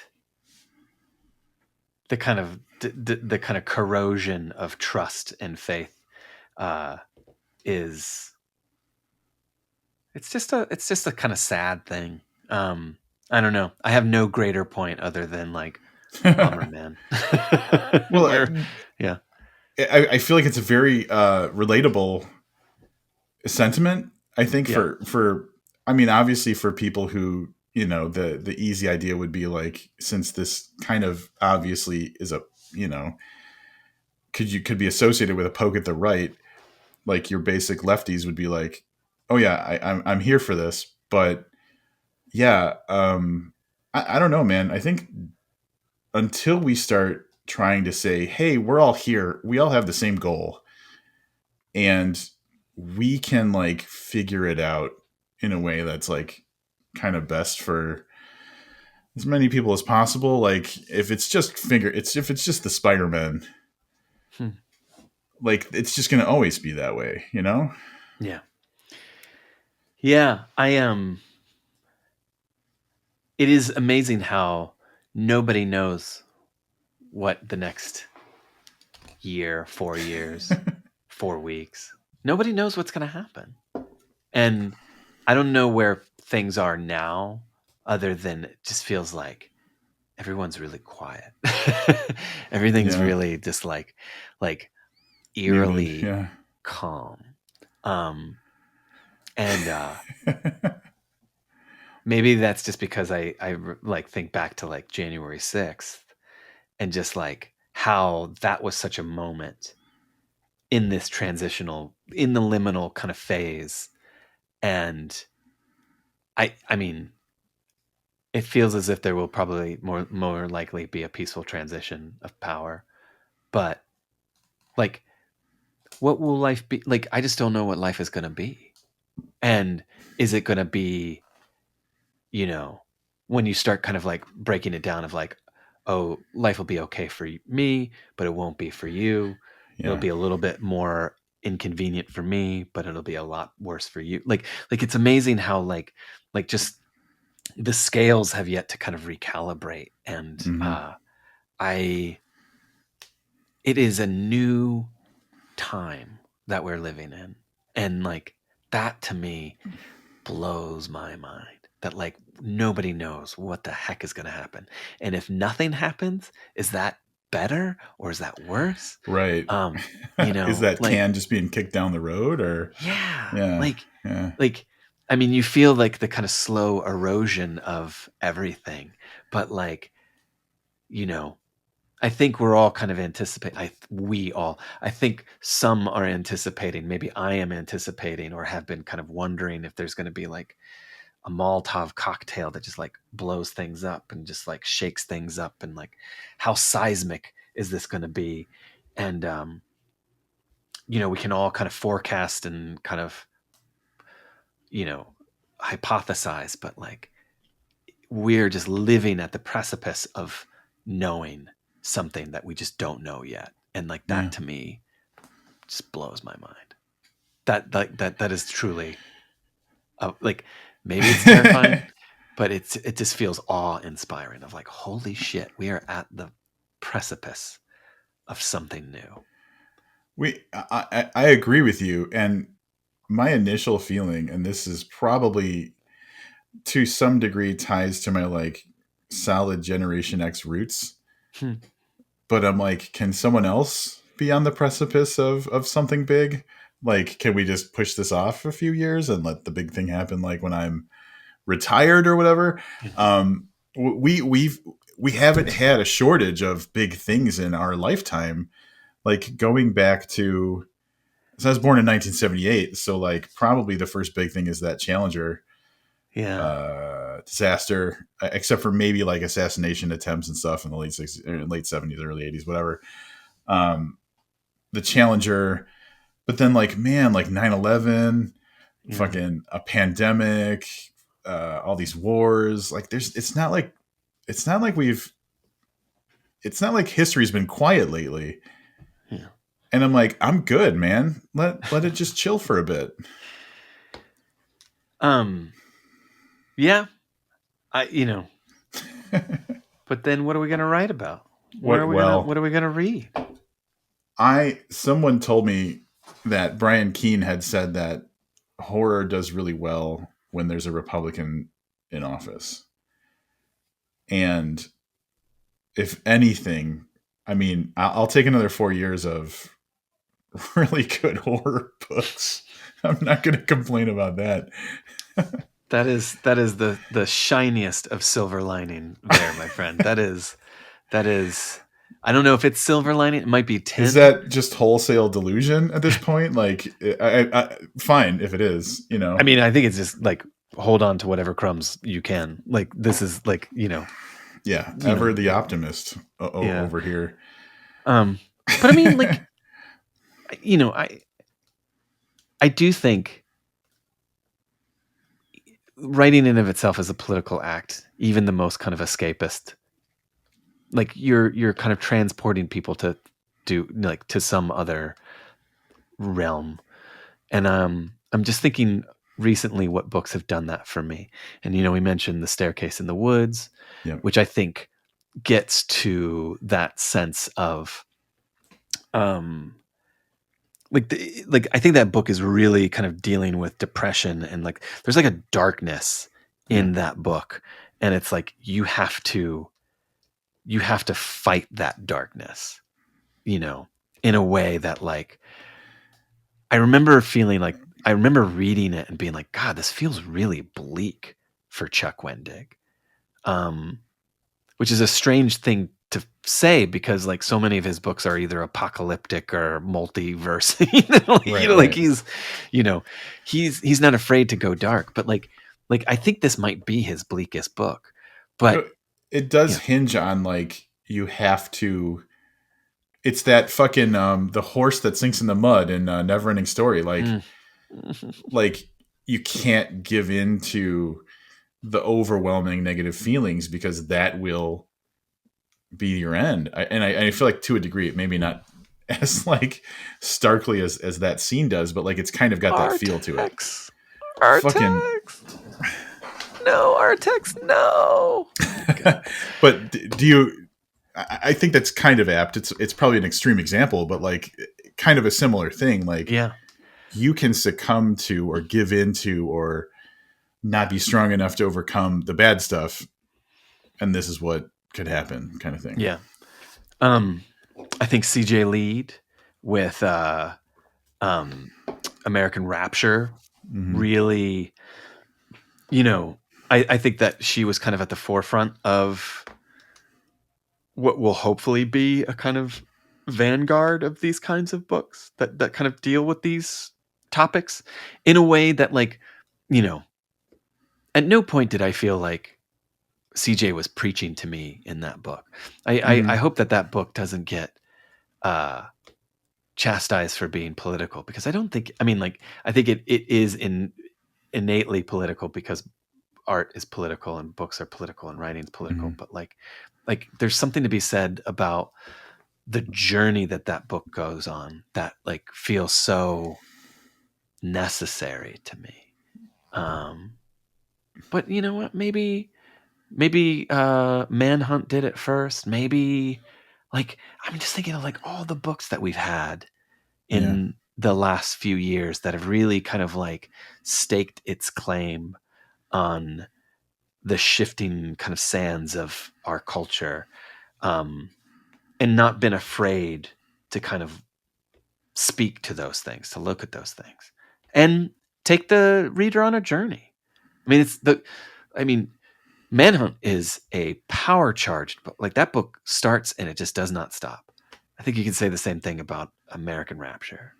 Now I want to turn around and look at the books I've got behind me to see like what else is in that conversation. What else we got? But like, I don't know, because like I've read a lot of stuff that's either like a group of friends and friendship dynamics, or like personal responsibility stuff. But yeah, no, I think that you're right.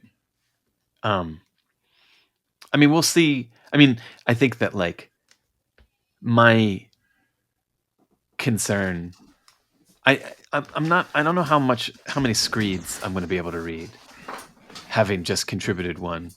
But like, that's always a kind of tough, like the first wave is always the like, I'm angry. But then you get the more nuanced presentation. And I do think Manhunt, and I do think American Rapture, and I want to find a third. You could say, so in a way, Letters to the Purple Satin Killer was really like, because it was just a send up on how like pop culture and the obsession with true crime is like kind of fucked up. Like it allows a fucked up part of our, like what we're capable of being, to be okay. So like maybe it's not political, but it's like really like it's a mirror around some dark shit. Yeah. Maybe Fever House? I was gonna say, because Fever House is really like Fever House, because like the thing that causes the problem is of a guy who takes a shortcut to like getting the life he really wants, instead of like doing the hard work and being a good father or whatever. But then the government side of it is all just like, that power and control and creating a world we want it to be this way kind of thing. So there is that in there for sure. Yeah. Those two books are just a fucking punch in the face. Yeah, but he can punch my face. Oh yeah, punch my face all day, Keith Rawson. I just want him to punch me in the face. Keith, if you're listening. Well, if you're going to be at Scarelastic, I will video that, because I think he's going to be there. Yeah. Will he punch me in the face? He's probably not going to punch you in the face. I would be surprised if he punched you in the face. Can we start our own little like fight club? Yeah, we could do that. Will you punch me? I am putting it out there into the world. In 2025, I would love to be punched in the face by none other than Keith Rawson. Oh, that's going to get posted as a reel at some point. Keith Rawson, if you're listening, I want you to punch me in the face. I have taken off my glove. I have thrown it on the ground. I want you to hit me as hard as you can. I'm going to, because you mentioned Fight Club, I'm going to bring this up. because Fight Club had an unintended consequence, because Fight Club is an indictment of toxic masculinity, right? Mm-hmm. Yes. But guess who really fucking kind of like grabbed onto it and made it their own? People who are toxically masculine. Yeah. So it kind of had the opposite, like it had an unintended consequence of like validating people in a way where they're like, oh, someone gets me. And it's like, no, someone gets you and they're saying this is bad, but they didn't get past someone gets me. And so like, where's that going to land with some of the more kind of like ambitious kind of like political stuff? Do you think that that's kind of a trap that books can fall into easily, or is that kind of a one-off situation? I do think it's a one-off situation. I Yeah. think I hate to say it, and I would love to be proven wrong. And every so often there's a book that does prove this theory wrong. But I think we're beyond the water cooler books. I think we're beyond the water cooler TV shows. I think we're beyond the water cooler movies. Like I don't think there's any unifying pop cultural zenith. There's no moment that like requires the world at large to partake in it. I think it's fragmented and pocketed itself for the better, for worse. I don't know, but like post Game of Thrones, post Breaking Bad, We've gone post. tribal. Yeah, like it's like I love Whale Fall. Where are my Whale Fall people at? Mm-hmm. Like that book was like like did it like push through the barrier of like did it become the water coolers? I think it got to the water fountain maybe. Like Right. like how far do books go? Even the books that are like this demands this demands conversation. Yeah. This is the cultural conversation, and I just think like the conversation is just happening in smaller Like this. pockets, Yeah. in smaller little coolers. That's fair. And I mean, like I guess it's I'll not a take bad that thing. though. Like, because like the Matrix, I guess, as a movie kind of did the same thing where it's like, it's a fucking trans allegory, and red pill is like a conservative way of saying like, I, I'm not asleep anymore. You know what I'm saying? Mm-hmm. And it's like, you're kind of the exact opposite of what this story was trying to do. And you've latched onto this thing. So yeah, if we're tribal to a point where like messages are reaching intended audiences as opposed to being like a ubiquitous cultural thing, I think that I'm kind of okay with that. Yeah, I mean, yeah, mixed messaging, or I mean, I've said this elsewhere, and I'm going to say it again, and hopefully a little bit more eloquently. Like, I think the messaging doesn't matter anymore. That like you can watch The Matrix and have a completely opposite interpretation of the material, the source material.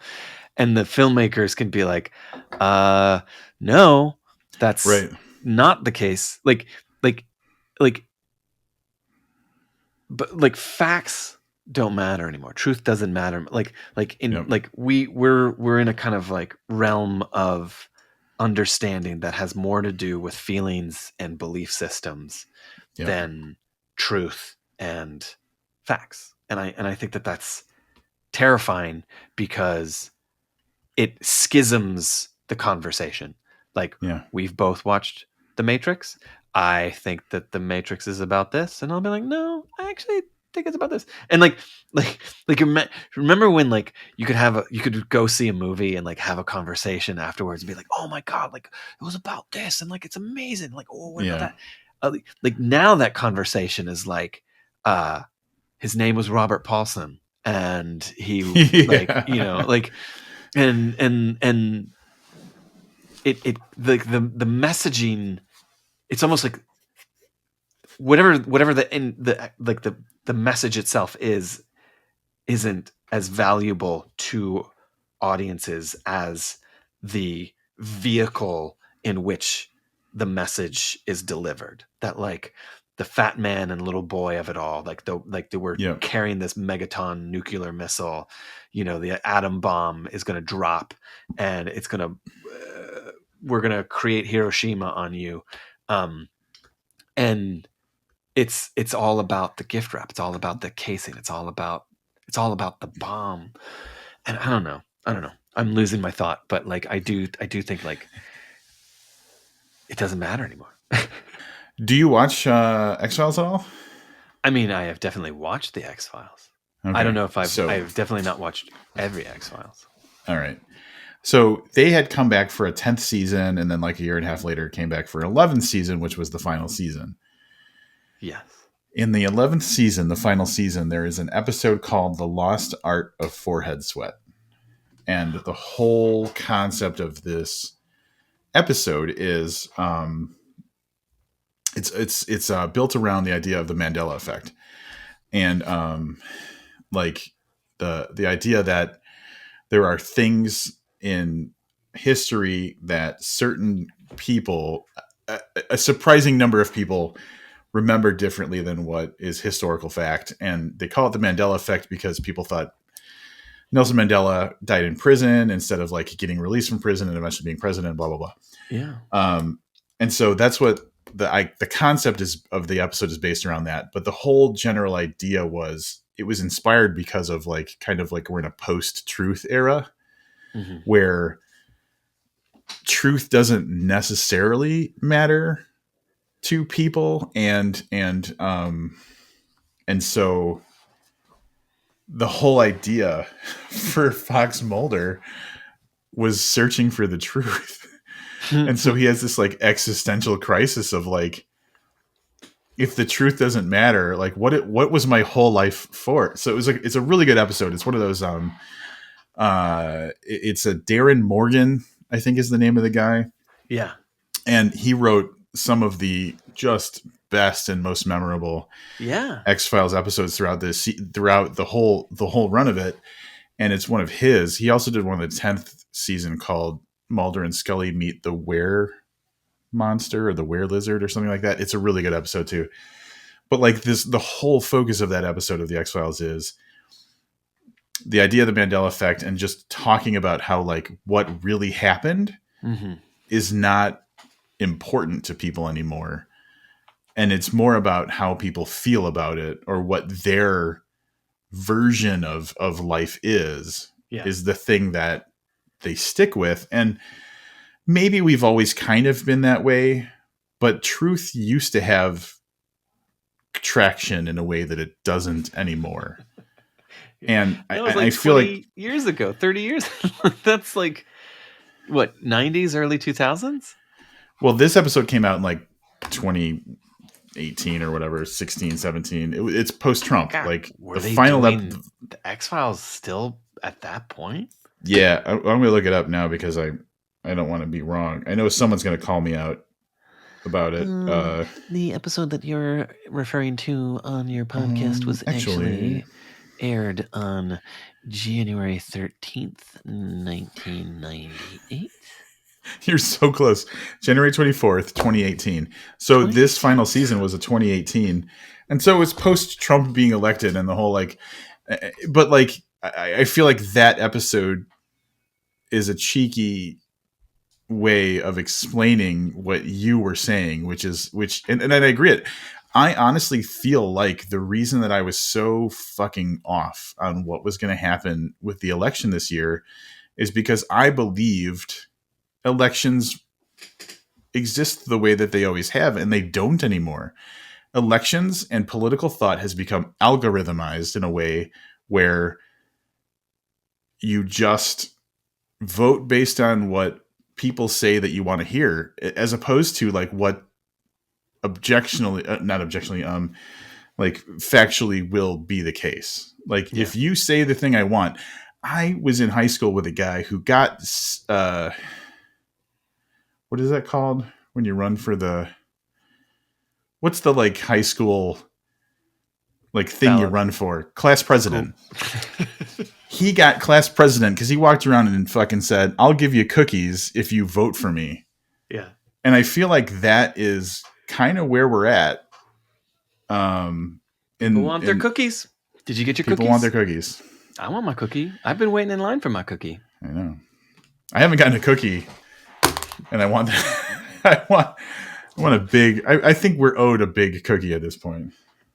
Well, I think the issue is that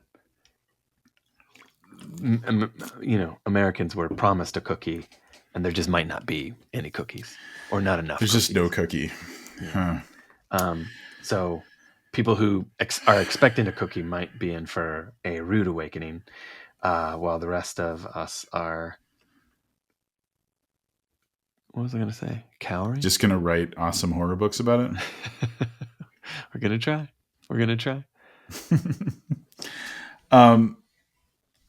So this might not go anywhere. Your book comes out the day after January 6th. Yeah. Was that an accident? Oh my God. Was it just coincidence? I can't imagine you were like, it must come out this day, because that does not seem like how you are. But when I saw the release date, I was like, oh, this is a tasty coincidence. Yeah. I have been cheeky in the past and done a couple times this silly joke of saying, I'm not going to do the joke for you, but I'm going to explain the joke. Where it's like, yes, my book comes out on January 6th. I mean, 7th. 7th. And, I don't know if this is interesting at all, but the book was originally slated for January, and early on in the process, I campaigned hard with my publisher to put this book out in the fall. I was like, there's a conversation that's going to be happening in October, September, October, that like, if you're not in front of that conversation, you're going to be behind that conversation. Right. And who knows what the world's going to be like after Election Day. And like, do you like, is that a risk, to release something like this in a world where you just don't know what the world's going to be like? And I was like, right. I want to be in the conversation. I want to be a part of the conversation. I want this book to be within that kind of sphere. And for a while there, it was looking like it was going to be October 2024. And I was very much like locked mentally into that notion of like, yep, the book comes out and it's going to be a month before. And, this will be like, let's have this chat. And like, maybe this book will be a part of that chat. And then at a certain point, my editor was like, so we're behind schedule and we're going to move your book back to January 1st. And I was like, are you friggin' kidding me? I was so mad, and I pitched a hissy fit. I was a little spoiled brat, I will admit. And I was like, January 1st feels like the worst possible time to release a book ever. And like, I don't disagree. Yeah.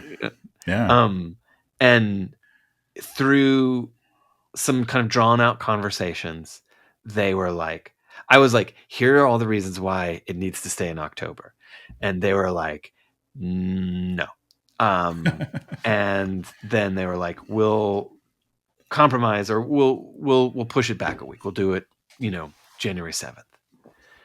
And I was really bummed. I was really bummed for the longest time. I was just like, why are we putting this book out in January when no one's going to care anymore? Like, regardless of where things land in November, I was convinced that like people would just be ready to move on. Like, nobody wants to talk about politics. And it's me kind of painting this portrait of the book being this like heavily political book. And it is, but it isn't like, that's a fool's errand. But like, and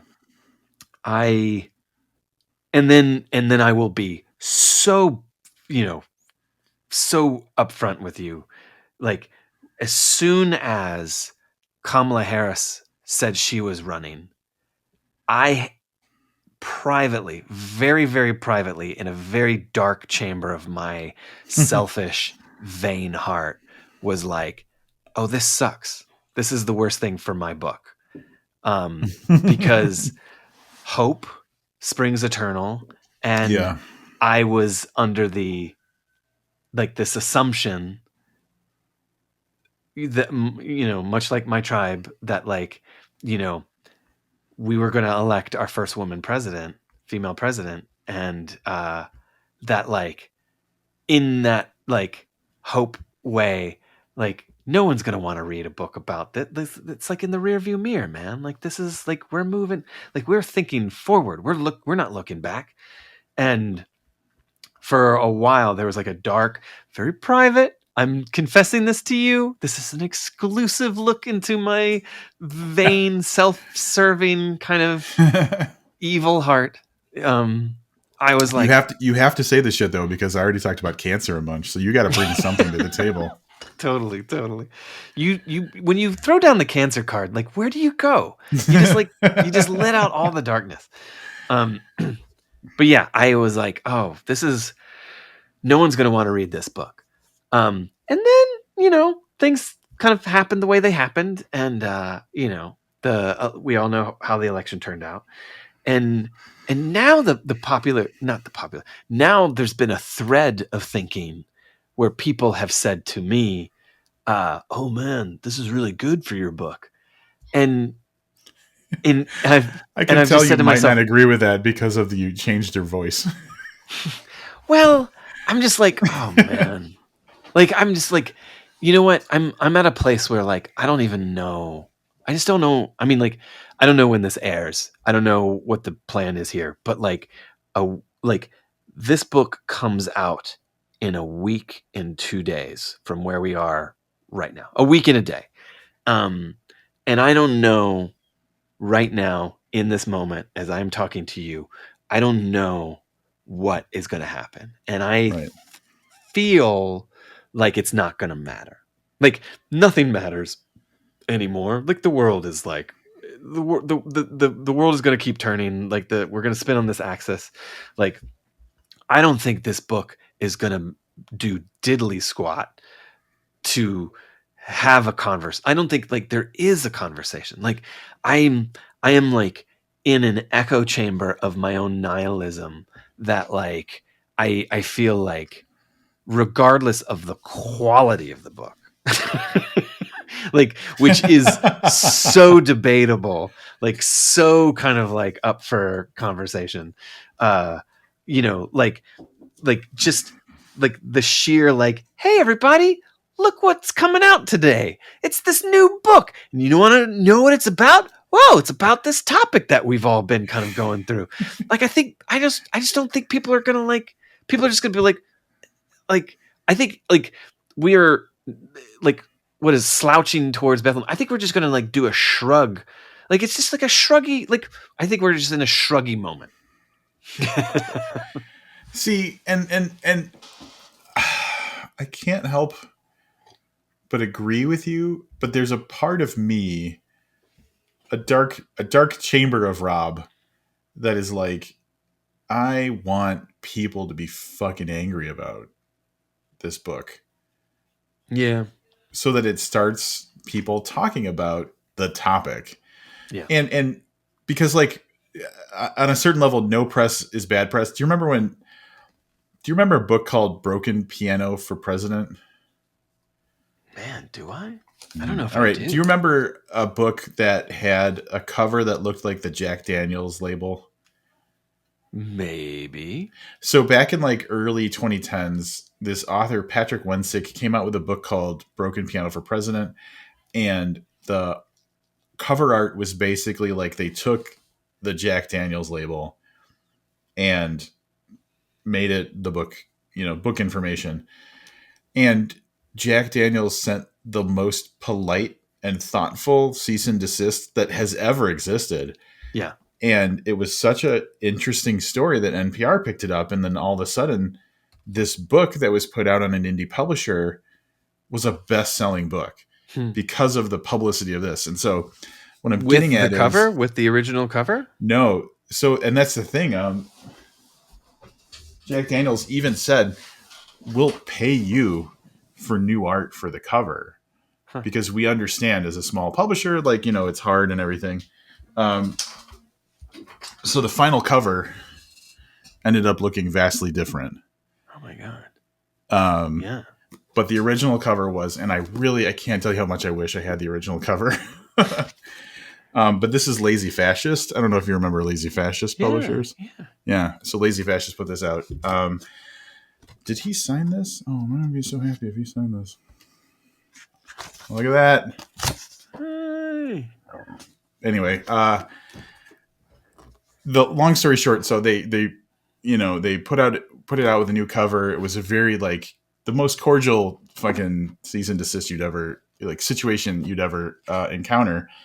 But it was like he was on NPR talking about it, and he got a lot of publicity just because it became an interesting story. And so Mm-hmm. selfishly, like whenever there's an opportunity for something that I like to become an interesting story and like gain notoriety, I'm like, ooh, I kind of hope that happens. But that's selfish because I'm like, oh, then it'll be talked about. But then on your side, like no one wants to get shit on for something that they made, right? I mean, I have to be responsible for what I've written. Like, this train left the station so long ago, and every possible moment of like, is this a good idea? Is this a good idea? Yeah. Like, I never turned back. And there's no like pat on the back here of like, oh, how brave I am for writing this book. It's going to turn the tides and, engage the cultural conversation. Like, I I would be so lucky to like have a fraction of that. Um, I mean, I just think it's like, how does like some kind of mid-list author who writes something that is shouting into the void, like how do you cut through the din and get like word of mouth has to take it. And I know like we probably before you press record you were being very nice to me about saying like how you feel like the word of mouth for this has been like you've heard it. I don't know. I just don't know. Like I don't know if it's going to like like will this kind of ripple out beyond the kind of the whatever circumference I have within kind of my own readership. I feel like I've been learning about how my like I've been going to Goodreads for better or for worse, and like I'm acknowledging that like people who have liked a lot of the things that I've written previous to this book don't necessarily like this book. Hmm. um and that's kind of a heartbreaker in its own way. But it is, like it's just funny how like you kind of navigate these waters with these stories, and like you just want it to find its readership. I want this book to find Yeah. its readership, and I did believe I hoped that it would take part in a conversation, much the same way that like I was expecting CJ Lee, I was expecting American Rapture to be a part of a conversation, and I just don't know. I don't know, like I don't know if people are having that conversation right now, and it bums me Yeah. out. Like I know that we of the community in the horror world are like Right. horror literature community are having this conversation, but like like I don't know if it's pressing further beyond that, which is where I feel like it could go. It should go. That could be the downside of like the kind of more tribal aspect of popular culture right now. Like we, maybe aren't breaking through to other groups. Like, um, what's an example? It almost feels like you need someone to break you through sometimes. Yeah. Like, yes, you can be an absolute sensation in the horror community, and that's a finite number of people. What pushes you past that? Is it a tweet from Stephen King that puts you on NPR and gets you like into more of like a general audience? Like there's what pushes you past that? Yeah. Um Because I feel like Paul has pierced some membranes into more general culture. Yeah. Paul Tremblay in a way that even Stephen Graham Jones hasn't, because like Stephen Graham Jones is the king of a lot of things right now, but you know what I'm saying? Like I feel like Paul gets places that he doesn't. Yeah. Well, okay. I have theories on that. But I think ultimately what it all boils down to is you have to write a really good fucking book. like like I think like at the end of the day, if you write a really fucking good book, I think I think the proof in the pudding is with Stephen Graham Jones, where you look at The Only Good Indians. So The Only Good Indians makes it to the New York Times bestseller, which I think is that is a level of success that eludes a lot of us, and that like he can now say that he has reached that benchmark, and he's Yep. earned it. He's that like he deserves it. That book is a phenomenal book. I think like he wrote a phenomenal book, and the world and Yes. embraced it. I think Paul Tremblay, who has written just as many amazing books, I think, you know, was it, would you say that like it's the cinematic, like the world, like because of his movie adaptations, that like he's entered into a larger kind of zeitgeist conversation that like, regardless of what you think of the movie, uh, that he is now, um, that he's entered the like movie adaptation tier, which few can kind of say that they've achieved that kind of level of success. Like we speak of Josh Mallerman and Bird Yeah. Box. We speak like I think that like bestsellers.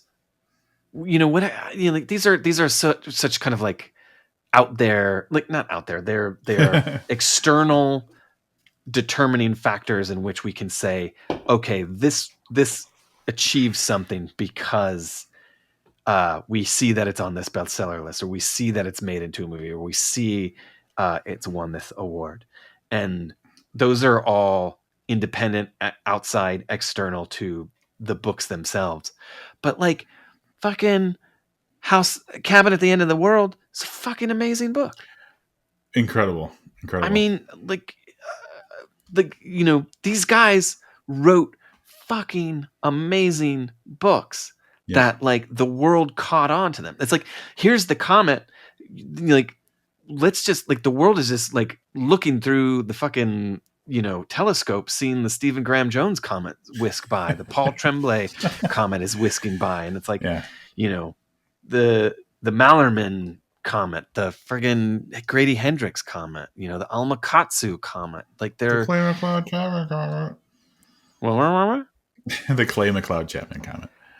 I mean, So I do want to say one thing about Paul. I was surprised because when I read the Paul Bearers Club, that's one of my favorite Paul Tremblay books ever. I think it is an astonishingly good book. And it's the most like I was sitting there having, like, I was sitting with Paul. Like, that feels the most like personal. Like, that's him more than anything. And I loved that book. And I will just fight anybody about how good that book is. And like when I talked to him about it, idiot me, I was like, "Oh, Paul Bearers Club changed everything for you," and he's like, "Not really." And I was like, "What?" But that's because my impression was it was so good. Of course, everybody reacted to it that way, and so yeah. that was me being naive. But like, I just wanted to say that because like sometimes those external tastes aren't good, but they can be helpful, I guess, is maybe like the thing. Like, I think everybody loves A Head Full of Ghosts, and rightfully so. I think that there are some Paul Tremblay books that do things that people maybe don't fully understand. Yeah. Um, I think Paul challenges his reader more than his readers want to be challenged. that's And fair. Yeah. I think that he has earned a certain level of uh, the freedom to do that. And if the books themselves weren't so damn good, then maybe he wouldn't be as successful or maybe he wouldn't be. I don't know. Maybe he wouldn't be allowed to do it. But like, I think that like, it's really interesting how uh, Paul Bear's Club is his most polarizing book. I think people Which either is love it weird or because hate I it. feel like it's so accessible. But yeah, I understand. I understand. Yeah. Yeah.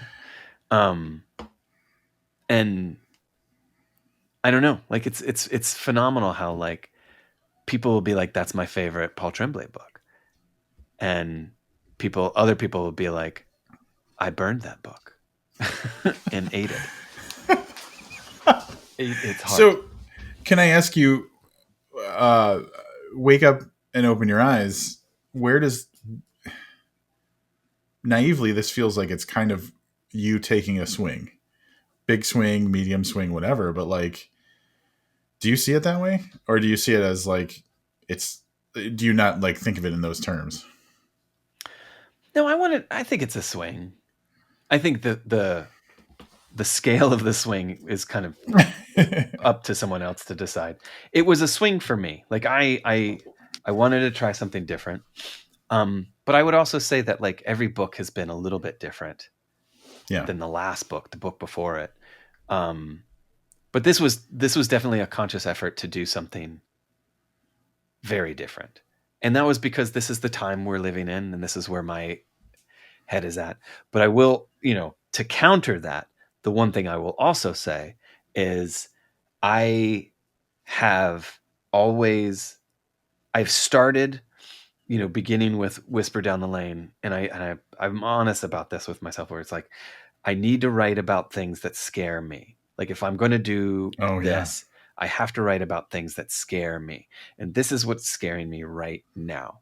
So, yes, it's a big swing, but it comes from a place where all of these books have come from recently, which is what is the thing that I'm afraid of the most? And like letting that fear guide me in, Right. through these stories. And um yeah, but it is a big swing, medium swing, a total whiff, air ball, strike. Like, Ah, damn it. I just don't fucking know. I I think Sure. that like I was given the freedom and the privilege to try something, and I was supported by my publisher, and now that this book is going out into the world, and it's terrifying. I'm What terrified. I think so here's my take on it. It talks about stuff that we are all feeling. Yeah. And so I think one of the most important things you can do is make a story cuz like I can't tell you how often this is a little like a little side thought, but I think I'm really funny and I make really really funny jokes, but then I realize that like the 8 people that know this reference are going to think it's the perfect joke and the rest of the world is going to be like I don't get it, that's stupid. um and so like I can be very funny to a small audience. I think what you're doing is it's a conversation about something that we're all thinking about, Yeah. we're all feeling, we're all living in. And so like my hope is that there's a built-in audience of the people who are like, oh yeah, fuck those people, to get in the buy-in, the initial like the start. But I would love it if regardless of where you come from you read it and it just made you think about the conversation in general, because like people could transpose like, oh, this person is an MSNBC person and I've seen this happen in my family, whatever. Like they could transpose it and they could see their situation played out in this story. Mm-hmm. So I think that there's a low barrier to entry for getting involved in the story. And I would hope that the message of it all kind of just resonates with people because yeah, like I think based on the questions that I asked, you can kind of feel like where I came out with this book was like, it's not dire and hopeless, it's more thoughtful. And Mm-hmm. I came out feeling optimistic. Yay. Even if we could talk about what actually happens at the end, but like Yeah. but like, you know what I'm saying? And it's because I was thinking about the empathy piece of it and all of that, that yeah, like that's my hope, is at the very least you've structured a book that is a conversation. If we're not having it, we're thinking it. Yeah. So Yeah. I would love this book to be a part of the conversation. I would love this to like be a conversation starter. I right. would love, I mean, who wouldn't? But um I I have my concerns and I want to, you know, fate and circumstance and culture has primed this book to be released at the best possible time because it is the worst possible time. And Yeah. I don't know if that's going to be enough, but it is so funny how, like, the week, the month leading up to any book release that I've had, I've always had this, like, hopeful moment where I'm just like, maybe this is the one. Maybe this is the one that clicks with people and it, like, goes the distance. And then a week goes by or 2 weeks go by and it's like, oh, nope. Oh man. Well, that's the thing. It's not that until it is that. And like you're never going to know when that is. You never, oh my God. It's and you know what I'm saying? Like that's just how it is. Yeah. I don't have to worry about that because like I don't fucking pay attention to who listens to my podcast, but Yeah. um Um, the question that comes to my mind then is because like publishing aside, success of the story aside, you know, audience reactions aside, when you finished writing this book, did you feel differently? Like, did you feel like you'd worked through something by writing the book? Was there like a, I don't want to say catharsis, but was there like a, I can put that weight down at all? yeah. What if I tell you I don't? What if I tell you I didn't? And what if I tell you that, like, this book is really just me screaming, like it's a cry for help, and it's like it is that kind of existential wail into the void of this, like, political, like, turmoil that we're in. And I you know, I don't want my opinion to kind of, temper or taint anyone else's experience reading it. But I will say this book holds very little hope for me. And, like, there was no catharsis after. Uh Okay. and well, I mean, like, I'm being honest because it's like this is my family. Like, I literally just got back from, like, my family's place for the holidays, and I had to tell them, guys, don't read this one. Yeah. skip this one, okay? Yeah. Um, and it's like, you know, I I have been at a simmering level of anxiety from the beginning of writing this book through the, like it is just kind of like it is simmered and, like, it is now coming to a boil.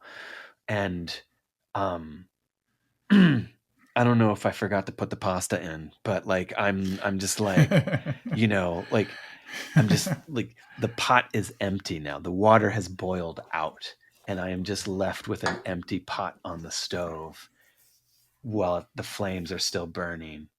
And, like that is where I feel right now. Um and I don't know, I don't even know what I want anymore. I don't even know what would be the ideal kind of, Like, what would be a Right. success for this book, you know? Yeah. Like, New York Times bestseller. Yay. Yes, I want that. I totally want that. Awards. Yes, I want that. Like, I want this book to like get every fucking thing that it can. But I don't think that that is necessarily the fate of this book, because it's never been the fate for any of my books. So like my so like I really wanted this book to be a part of like a cultural moment, and I really was hopeful for that. Like that was actually my like my shooting star kind of like pipe dream for the book was like, oh, maybe the New York Times wants to talk about like a trend piece of like, let's look at CJ Lead and let's look at, like all these books that are talking about this. They don't want to talk about it. They don't want to have that conversation. Nobody wants to fucking have that conversation. And it's like, that is such a bummer. I'm Yeah. like so bummed that like, you know, it's just it doesn't seem like that's and it doesn't seem like that's something that people want to talk about on that level. And because of that, I'm like, where's my delusion then? Like, where am I? Like, what am I doing that's so kind of like out of whack or out of tune with like what I think I should be doing or the stories I should be telling? And it's like, I'm just in that like tailspin right now of like, Yeah. what the fuck am I doing? Well, I'm I'm the not. best cat guest you've ever had on your podcast. No, like no, this is fucking great. I love this stuff, and I I feel like the the way that I identify with that is I have a conversation with an author, and when I get done recording, there's some conversations where I just can't sit down. I have to walk Mm-hmm. around, I have to think about it, and I have to move, and I have to keep going, and I'm like, that was something fucking special. And then I edit it, and I'm like, okay, this is good. This is good. People are going to enjoy this. And then when people don't react, I'm like, what did I do? Like, what was the Yeah. thing that I did wrong? I didn't do anything wrong. You know what I'm saying? Like, in retrospect, I didn't do anything wrong. I had the conversation I had. It was a quality conversation. If people don't show up for it, I can't change that. Mm-hmm. But there's that personal kind of thing where I'm like, why the fuck am I doing this? Why am I spending this time? Why am I spending this money to do things that like just nobody is reacting to? And it's for me at least, and this can be completely different for authors who rely on that for their source of income or whatever it is. But for me, it's we had this conversation, Yeah. and you know, I've got situations where like I talked to Paul Tremblay in 2011 before any of that happened, and now I've got this history of like this dude's a friend of mine and I can watch him succeed and all this stuff. So like there's a short term thing and there's a long term thing. Yeah. And if you care too much about the short term thing, it's fucking devastating constantly. Yeah. But like when the long term thing starts to go, then you're like, wait a minute, there was so many special moments that I could look back on now. And so I Yeah. feel like you can't have the long term perspective. It's like that line from The Office where Andy says something like, I wish that there was someone who could tell you that you're in the good times when you're in the good times. Yeah. And I feel like that's kind of it. Like we're always going to torture ourselves when we're creating, Yeah. but one day we're going to look back and be like, look at that special thing we did. Yeah. And then we're gonna be like, can we go back to the good Right. times? Because somehow Trump is still in office. God damn it. And he's an android now or something. Yeah. I mean, I think you're right. And I think that what it is the dude at StokerCon who, as you're walking with Paul Tremblay and Stephen Graham Jones, or Chuck Wendig and Stephen Graham Jones, and it says booked, Yep. that like it's the quantifiers shouldn't be. I mean, like, yeah, we can all aspire to these great levels of success that we see other authors have. and we should strive Yes. for them. Yeah. But like the more micro accomplishments, the conversation that you and I are having, like this could have been a very pat interview where you ask questions and I answer them and then we go our merry way. But like the enrichment that I personally am feeling having a conversation specifically with you 3 hours later, like it's like you're like that is the testament to Yes. what that is a success in of itself. And who is the person who listens to that? I don't fucking know. I don't know, man. I don't know who you're like, who's the listenership, but like maybe it's not for them. Maybe it was just for you and me. And that's enough. Like that, like Yeah. I'm gonna take Yeah. that. I'm gonna walk away with that. Cause yeah. I don't know who's out there anymore. Well, and it's like, what fills your battery? Like, the first time I talked to you, I was like, I got a pretty good idea this is going to be a good conversation. And then when I was done with that conversation, I was like, I got to talk to this guy as often as possible because like it fills my battery. It gives me the thing I need to want to do this more. Yeah. And so like, I think for you, like you calling back to what you said way, like yesterday or whatever, those in-person situations where you're interacting with readers and stuff like that, Yeah, that really fills your battery. Like, so those are the things that push you forward while the book does what it's going to do and the people react the way they're going to react, and it's totally out of your control. I can't make someone listen to my podcast. I can be like, listen to this, it's great. They can or they can't, it's up to them. What you can do is like foster the enthusiasm. Like you find someone who loves what you do and you feed that and you recognize it, and those people amplify your voice and they put you in other people's. So it's like, yeah, I think that, and it comes, I think the first time we talked about how I think the people that I admire and love the most in the community are the people who are talking about other people's stuff and like being enthusiastic about that. And I think the fact that the majority of our conversations are talking about other authors shows me you're here because you're a fan and because stories mean something to you. Fuck yeah. Do you ever get the like? When I went to Josh Mallerman's house, that guy is constantly moving and constantly doing stuff, and there was not really a moment where like there wasn't something going on. Yeah. And in my mind, I was like, I really just want to look at your bookshelves for a minute. You know, like, do you get that when you go to someone's place where you're just like, I want to see what they have on their shelves? Do you ever do that? Totally. I would love to not partake in conversation at like, you're at a dinner party, you're at someone's place, there's like a thing, like whatever the social engagement is, I would love to not participate in that and just like, can I just look at your bookshelves? Like, can I not do this thing?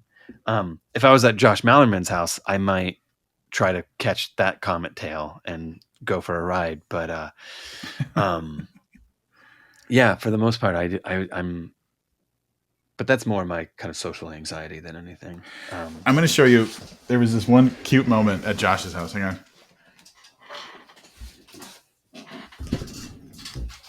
Where we were sitting in his office. He was behind his desk where every time he doesn't, you can picture the desk in your head because that's where he's always like, he's behind his desk and I'm just kind of standing and I'm looking at the shelves and there's books everywhere. And he's like fucking written out like on the wall, like the plots to his fucking stories and stuff. Like I saw was incidents around the house on one wall, like written out in marker on the paint and everything. And I'm like, this is bananas. But I'm looking at his bookshelf and he has the same edition of Perfume as me by Patrick Suskind. Wow. And I pull it off the shelf and I'm like, oh man, I have this too. And there's this moment where I'm like, look at how beautiful like the papers are on the inside, like the title page and everything. And I'm looking, and I'm like, oh, I have an earlier printing than you. There's this moment where I was like, not petty, but I felt a real connection with him because we have the same hardcover version of Perfume. Wow. Completely independent of each other. And it's a nothing detail. Yeah. But I care so much about having this beautiful edition of this book, and seeing that he had it too. I was like, maybe we're more similar than I thought. And so that's what I love about that type of thing, is like there's a connection that maybe it doesn't mean anything and it only matters to you, but like it's still a connection. Yeah. Oh my God. I would take it. I would take that connection wherever you can get, like whatever Yeah. it is. Like Yeah. it could be the smallest thing, but it's so good. Especially when it's Patrick Susskind. Especially when it's Perfume. That's what you want. That book is just unbelievably good. Like, yeah. Aside from the fact that it's like so dense because there's so little dialogue and there's just bricks of text. What a fucking idea. And that book came out in, oh God, the 70s maybe? No.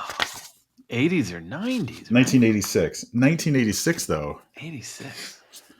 A story about a guy who kills women to make the perfect perfume. That's fucking insane, man. And it's got the deckled edges. Anyway, I'm going off on a total tangent. What haven't we talked about? Did we touch on everything? You tell me. You didn't expect Halloween 3 to come up, did you? You know, it's never something that you like lead with. But you did, my man. You led right with there. The pen, like the ultimate, the kind of like the real, like that was Tom Atkins. You know, I know people say Night of the Creeps, but frankly, I think his finest performance was Halloween 3, Season of the Witch. It's such good stuff. Turn it off. Turn it off. Turn it off. Turn it off. Please, you got to turn it up. Please, just listen to me. You got to turn it off. Turn it off. Turn it off. Like,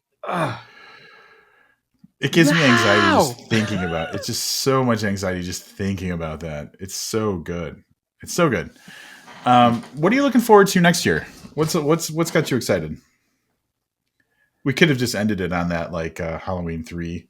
That would have been a good like cliffhanger moment, but I barreled right past it. I mean, it's all about the edit, right? I don't know what I'm excited for as a human being, but as a reader, I've read so many great books that don't come out until 2025. So, you know, we talked about Staircase in the Woods. Ron Malfi's new book, Senseless. Did you read it? Oh my God. It's so bleak. It's so beautiful. It's so intense. Have you read it? No, I read my first Ronald Malfi this year. I read the They Lurk collection of novellas. Yeah. And I didn't know anything about his writing before. And so I got this whole, like, it's a crime kind of thing where like scary shit invades a normal story. And I was like, I am so here for this. So like, if that's what he does, I have been missing out. It's my Brian Evanson. Like, yeah. I like, it's a need I didn't know I had until I read it. And so now I just want more. Senseless is great, but I don't know if I would go there next. I would recommend Come to Me. Okay. Like, I would actually wholeheartedly recommend Come to Me. That might be on my shelves. Yeah. I would plead for you to start with Come to Me. All right. It is his most aching, beautiful, heartbreaking book. Mm-hmm. And I'm a fan of Ron Malfi. Like, I want to grow up to be Ron Malfi. So wow.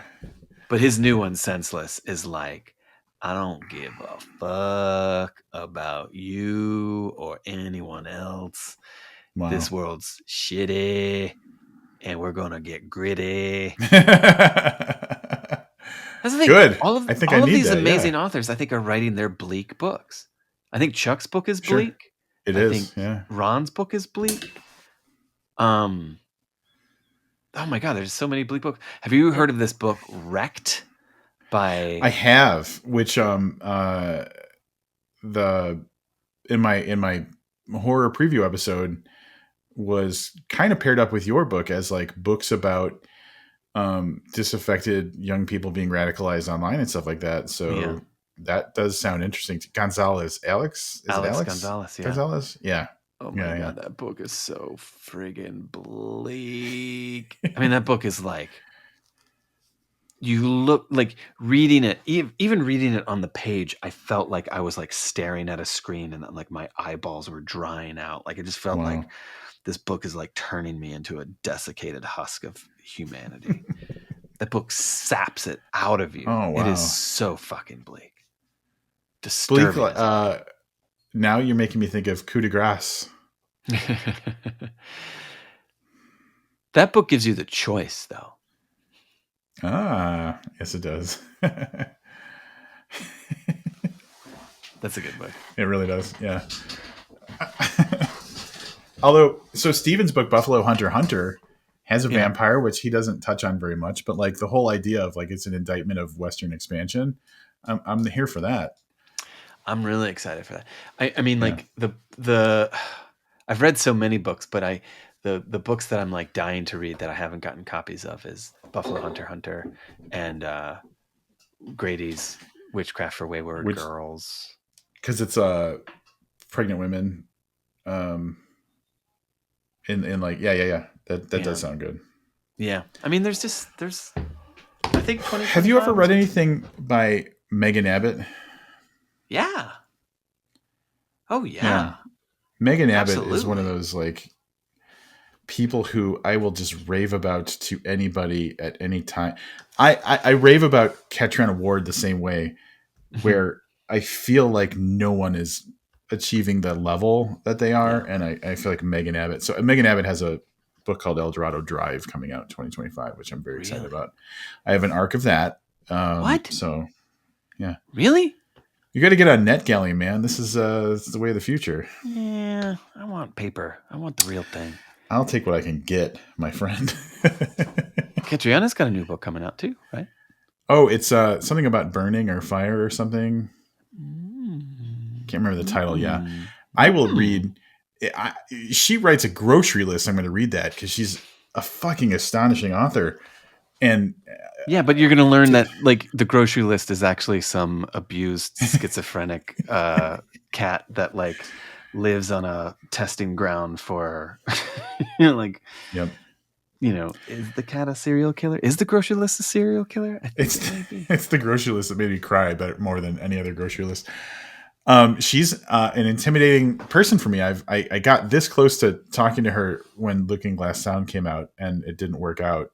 Yeah. And there are just some people, and because you do a podcast too, you gotta feel the same way. Like when I have someone that's coming on to talk to me, there are people that are like they're on a level that I just don't know if I can get there. Yeah, she's one of them. I was fortunate enough to have her on my silly podcast, and I have never been more nervous. Like that was definitely like my most nervous episode. Like I was mealy mouthed and like I just wolfed it. Like it was just like, oh my God, like, but not in a way where it's like she's doing it. She's just, it's just who she, like, you know what I'm saying? It's not like she's like putting that out there. Mm-hmm. It's me. She's just, it's like you're amazing. You're the best writer in the world, and I'm just nervous about you. And it's like I'm Chris Farley, and it's like and yes, and she was very kind, and you get the sense of like, yes, I will. I will. I'll help. She wasn't being like buddy. patronizing about it by any stretch, but like you got that sense of like, oh, darling, like of course I'll answer your questions, and just be like, I'm sorry, like, yeah. I'm so thankful for those people who do interview her, so I can listen to the episodes. One day I'll get up the courage to make that happen. Same with Megan Abbott, another one that I'm just super intimidated by, and Sylvia Moreno Garcia. Yeah. If there were three people who like I would bucket list, it's those people. But I'm just so That is the Holy nervous Trinity.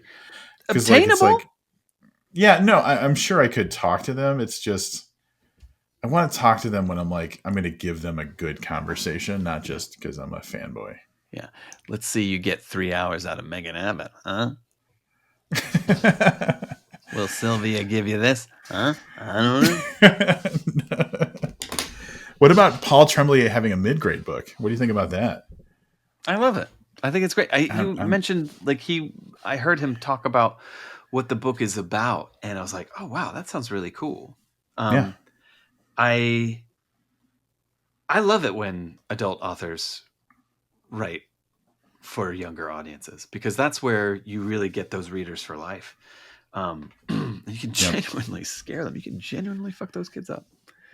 And some people do it like crazy. Like Daniel Kraus co-authors tons of like young adult books, or not young adult, like young reader books, middle grade books. Yeah.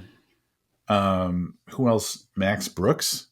He's all over that Chuck Wendig demographic. like Chuck Wendig does. Yep. Yeah.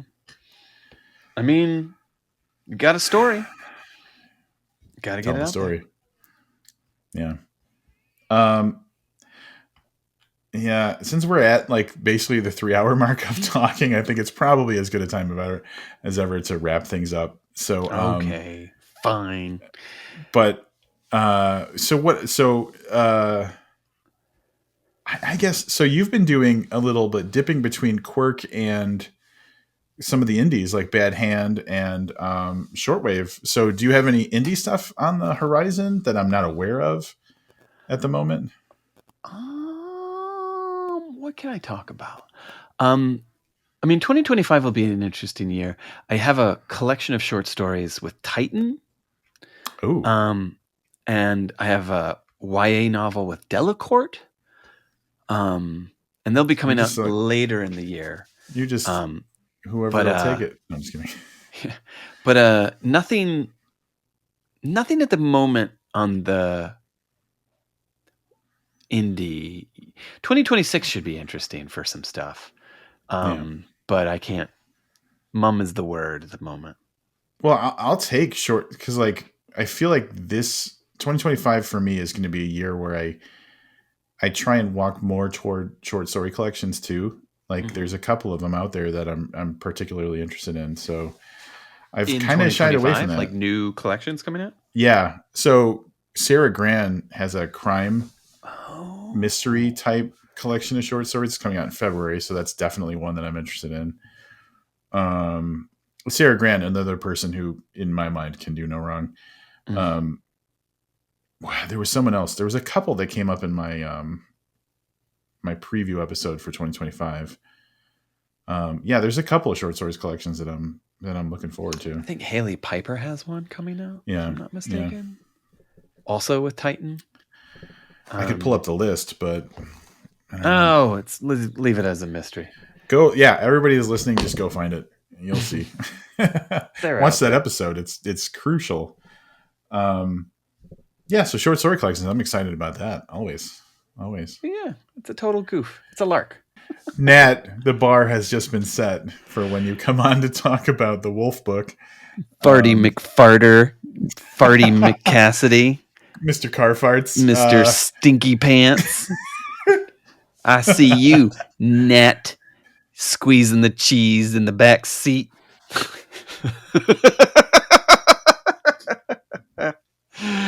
Put that in your glove compartment. You ain't getting out of here alive, Nat Cassidy. I'm cutting the episode there.